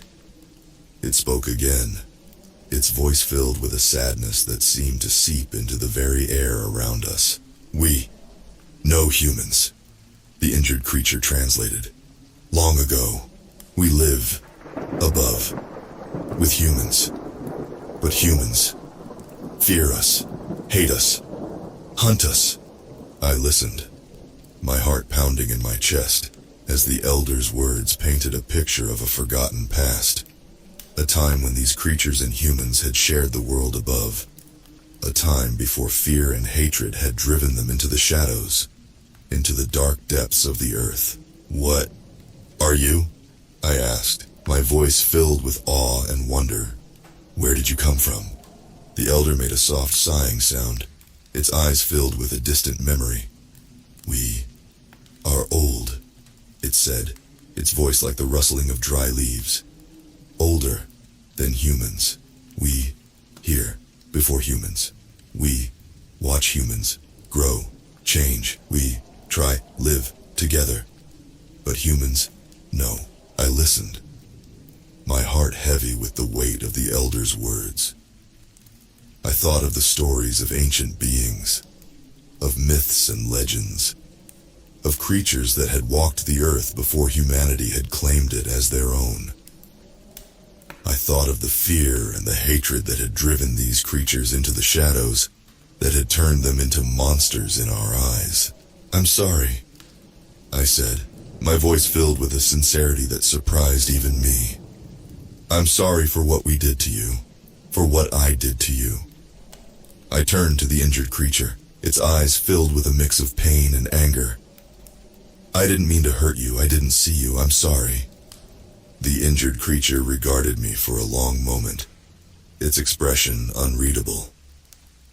Then it turned to the elder, made a series of clicks and chirps, and the elder nodded, a soft, sad smile on its lips. "You, different," the injured creature said, turning back to me. "You, sorry. You want understand. You, not like other humans." I shook my head, my eyes filled with a determination that burned like a fire within me. "No," I said, my voice firm. "I'm not like the others. I want to understand. I want to help." The elder made a soft, wheezing sound, its eyes filled with a hope that seemed to light up the darkness of the hut. It spoke again, its voice filled with a strength that belied its frail body. "You stay," it said, its words translated by the injured creature.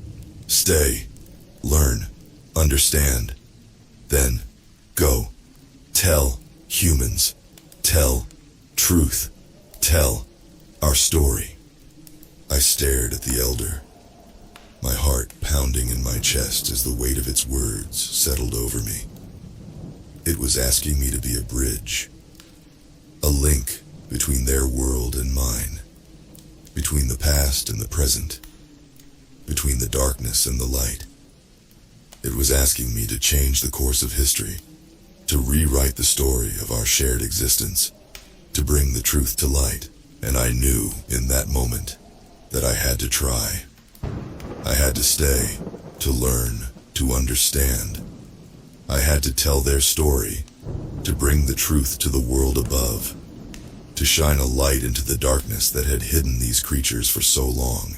But I also knew that it wouldn't be easy, that there were those who would resist, who would fight against the truth, who would seek to silence me, to silence them. I knew that I was stepping onto a dangerous path, a path filled with shadows and uncertainty, with fear and pain, with darkness and light, but I also knew that I had to try, that I had to take that first step, to walk that path, to bring the truth to light. Because if I didn't, who would? The days turned into weeks as I lived among the creatures, learning their ways, their language, their history. I slept in a small hut, the walls woven from branches and mud, the floor covered in soft furs. I ate with them, strange meals of roots and mushrooms and meat that I didn't ask too many questions about. I worked with them, gathering firewood, tending to the small gardens that grew in the cavern's soft light, even helping to care for the young ones, their small bodies squirming and chirping like baby birds. I learned their language, the clicks and chirps that had once sounded so alien now forming words and sentences in my mind. I learned their names, not the harsh, guttural sounds I had first heard, but the soft, melodic ones they used among themselves. The injured creature, the one who had brought me here, was called Kale. The elder was Era, her name like a sigh on the wind. I learned their history, the stories passed down through generations, tales of a time when they had lived above ground, when they had shared the world with humans. They had been teachers, healers, guardians of the land. But as humans had grown more numerous, more powerful, they had also grown more fearful. They had turned on the creatures, driven them from their homes, hunted them like animals. So the creatures had retreated, burrowing deep into the earth, hiding in the shadows, the dark places where humans wouldn't follow. They had built a new world for themselves, a secret world hidden from the eyes of those who would do them harm. They had survived, but they had not forgotten. I listened to their stories, my heart heavy with the weight of their pain, their loss. I thought of the stories I had grown up with, the tales of monsters and beasts, the things that went bump in the night. I thought of the fear that had driven my ancestors to hunt and hurt and hate. I thought of the darkness that lived within us all, the shadow that cast its long, cold grip over the world. But I also saw the light that lived within these creatures, the warmth and the kindness, the love and the laughter. I saw the way they cared for each other, the way they worked together, the way they played and sang and danced in the soft glow of the cavern. I saw the beauty that lived within them, the spark that made them more than just creatures, more than just monsters in the dark. I saw it in Kale, his eyes no longer filled with anger and pain, but with a soft, gentle light. He taught me their language, his voice patient and kind as he guided me through the complex web of clicks and chirps. He showed me their world, the hidden paths and secret places, the wonders that lay beneath the earth. He told me their stories, his voice filled with a passion that burned like a fire within him. And I saw it in Era, her frail body growing stronger with each passing day, her eyes filled with a wisdom that seemed to shine like a beacon in the darkness. She told me of their dreams, their hopes for a future where they could live in peace, where they could walk in the light, where they could be free. She told me of their prophecy, the ancient tale of a human who would come to them, who would learn their ways, their truth, who would bridge the gap between their world and ours, a human who would bring the light of understanding, who would drive away the shadows of fear and hatred, who would heal the wounds of the past and forge a new path for the future. And as she spoke, her eyes shining with a fervent hope, I knew that she believed that human was me. I knew that she saw in me the fulfillment of their ancient prophecy, the key to their salvation, the light that would drive away the darkness. But I also knew that I was just one person, one small, fragile being in a world filled with shadows and doubt. I knew that the path before me was long and hard, filled with obstacles and dangers, with fear and pain, with darkness and light. I knew that I was stepping into a storm, a whirlwind of change and uncertainty, of hope and despair, of life and death. But I also knew that I had to try, that I had to take that first step, to walk that path, to bring the truth to light. Because if I didn't, who would? So I stayed, and I learned, and I grew. I became a part of their world, their family, their dream. I became a bridge, a link between the past and the present, between the darkness and the light, between the world above and the world below. And as the days turned into weeks, as the weeks turned into months, I knew that I was changing, that I was becoming something more, something different, something new. I was becoming the human from the prophecy, the bringer of light, the driver of shadows, the healer of wounds, the forger of paths. I was becoming the understanding, but even as I changed, even as I grew, I knew that the world above was still the same. I knew that the shadows still lingered, that the fear still gripped the hearts of men, that the hatred still burned like a poison in their veins. I knew that the path before me was still long and hard, filled with dangers and doubts, with pain and with fear, with darkness and with light. But I also knew that I was ready, that I was strong, that I was the understanding. And so, with a heart filled with hope and a mind filled with dreams, I prepared to return to the world above, to bring the truth to light, to drive away the shadows, to heal the wounds of the past, and to forge a new path for the future. But little did I know, the world above was not ready for me. It was not ready for the truth. It was not ready for the light. It was not ready for the understanding. The journey back to the surface was a blur of darkness and echoes. Kyle led me through the winding tunnels, his glowing staff lighting the way, his presence a comforting shadow at my side. I could feel the weight of the earth above us, the pressure of the world I had left behind, the world I was about to re-enter. As we climbed, the air grew colder, the scent of earth and damp giving way to the crisp, fresh smell of the forest. The darkness began to lift, the soft glow of the cavern walls fading into the gray light of dawn. And then, finally, we were there. The entrance to the tunnel, the base of the ancient tree, the doorway between their world and mine. I turned to Kale, my heart pounding in my chest. His eyes reflected the faint light of the morning, filled with a mix of hope and fear, of pride and sadness. He reached out, his long fingers brushing against my cheek, his touch gentle and warm. "Remember," he said, his voice a soft, rasping whisper. "Remember us. Remember truth. Remember understanding." I nodded, my eyes filled with unshed tears. "I will," I promised, my voice steady and sure. "I'll remember, and I'll come back. I'll find a way. I promise." Kale smiled, a soft, sad smile that seemed to hold the weight of the world. Wait, he said. "We hope. We believe in you."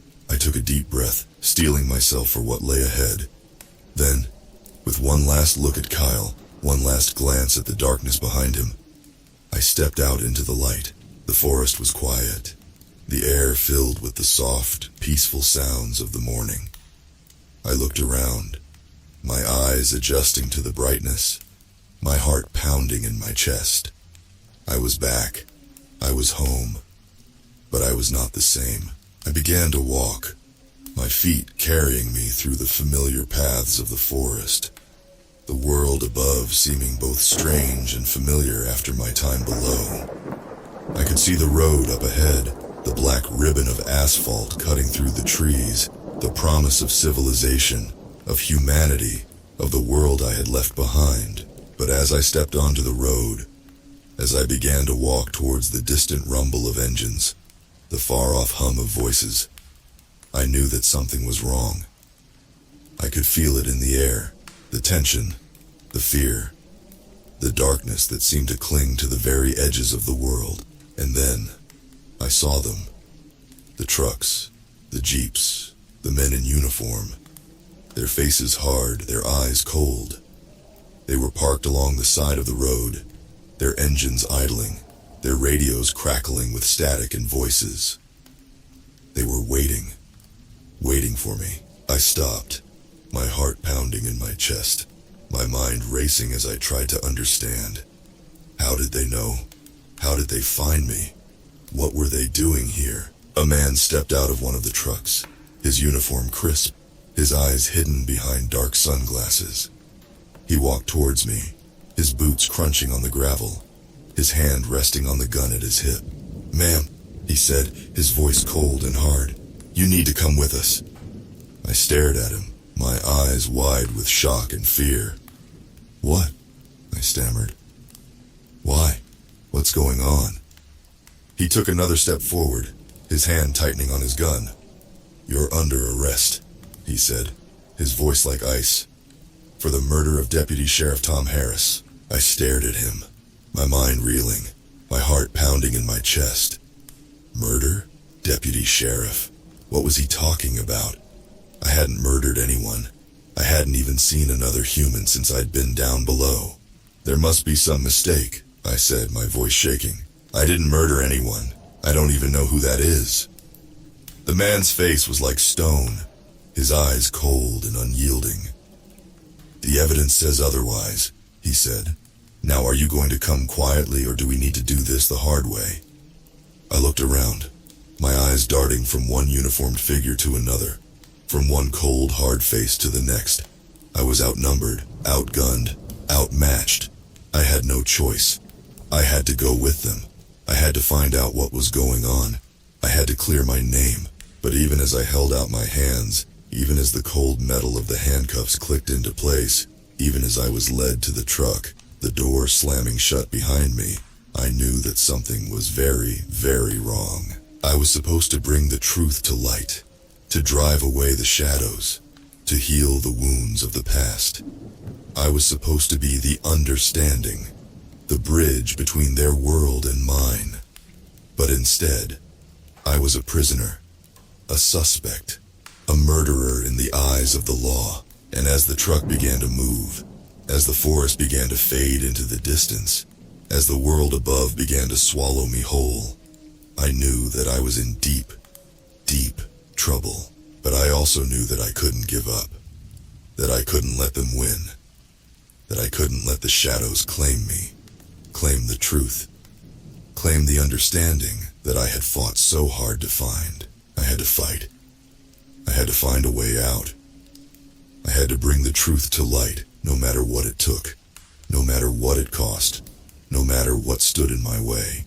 Because if I didn't, who would? The interrogation room was cold. The air filled with the harsh glow of fluorescent lights, the hum of the ventilation system, the distant murmur of voices. I sat at the table, my hands cuffed in front of me, my heart pounding in my chest as I waited. The door opened and a man stepped in. He was tall, his suit crisp, his eyes sharp and piercing. He sat down across from me, his hands folded on the table, his expression unreadable. "I'm Agent Thompson," he said, his voice calm and measured. "I'm here to ask you some questions." I nodded, my mouth dry, my palms sweating. I had been in this room for hours, the questions coming at me like blows, the accusations hanging in the air like a noose. I was tired, I was scared, but I was not beaten. I would not give up. I would not give in. "You were found on Highway 63, Agent Thompson began, his eyes never leaving mine.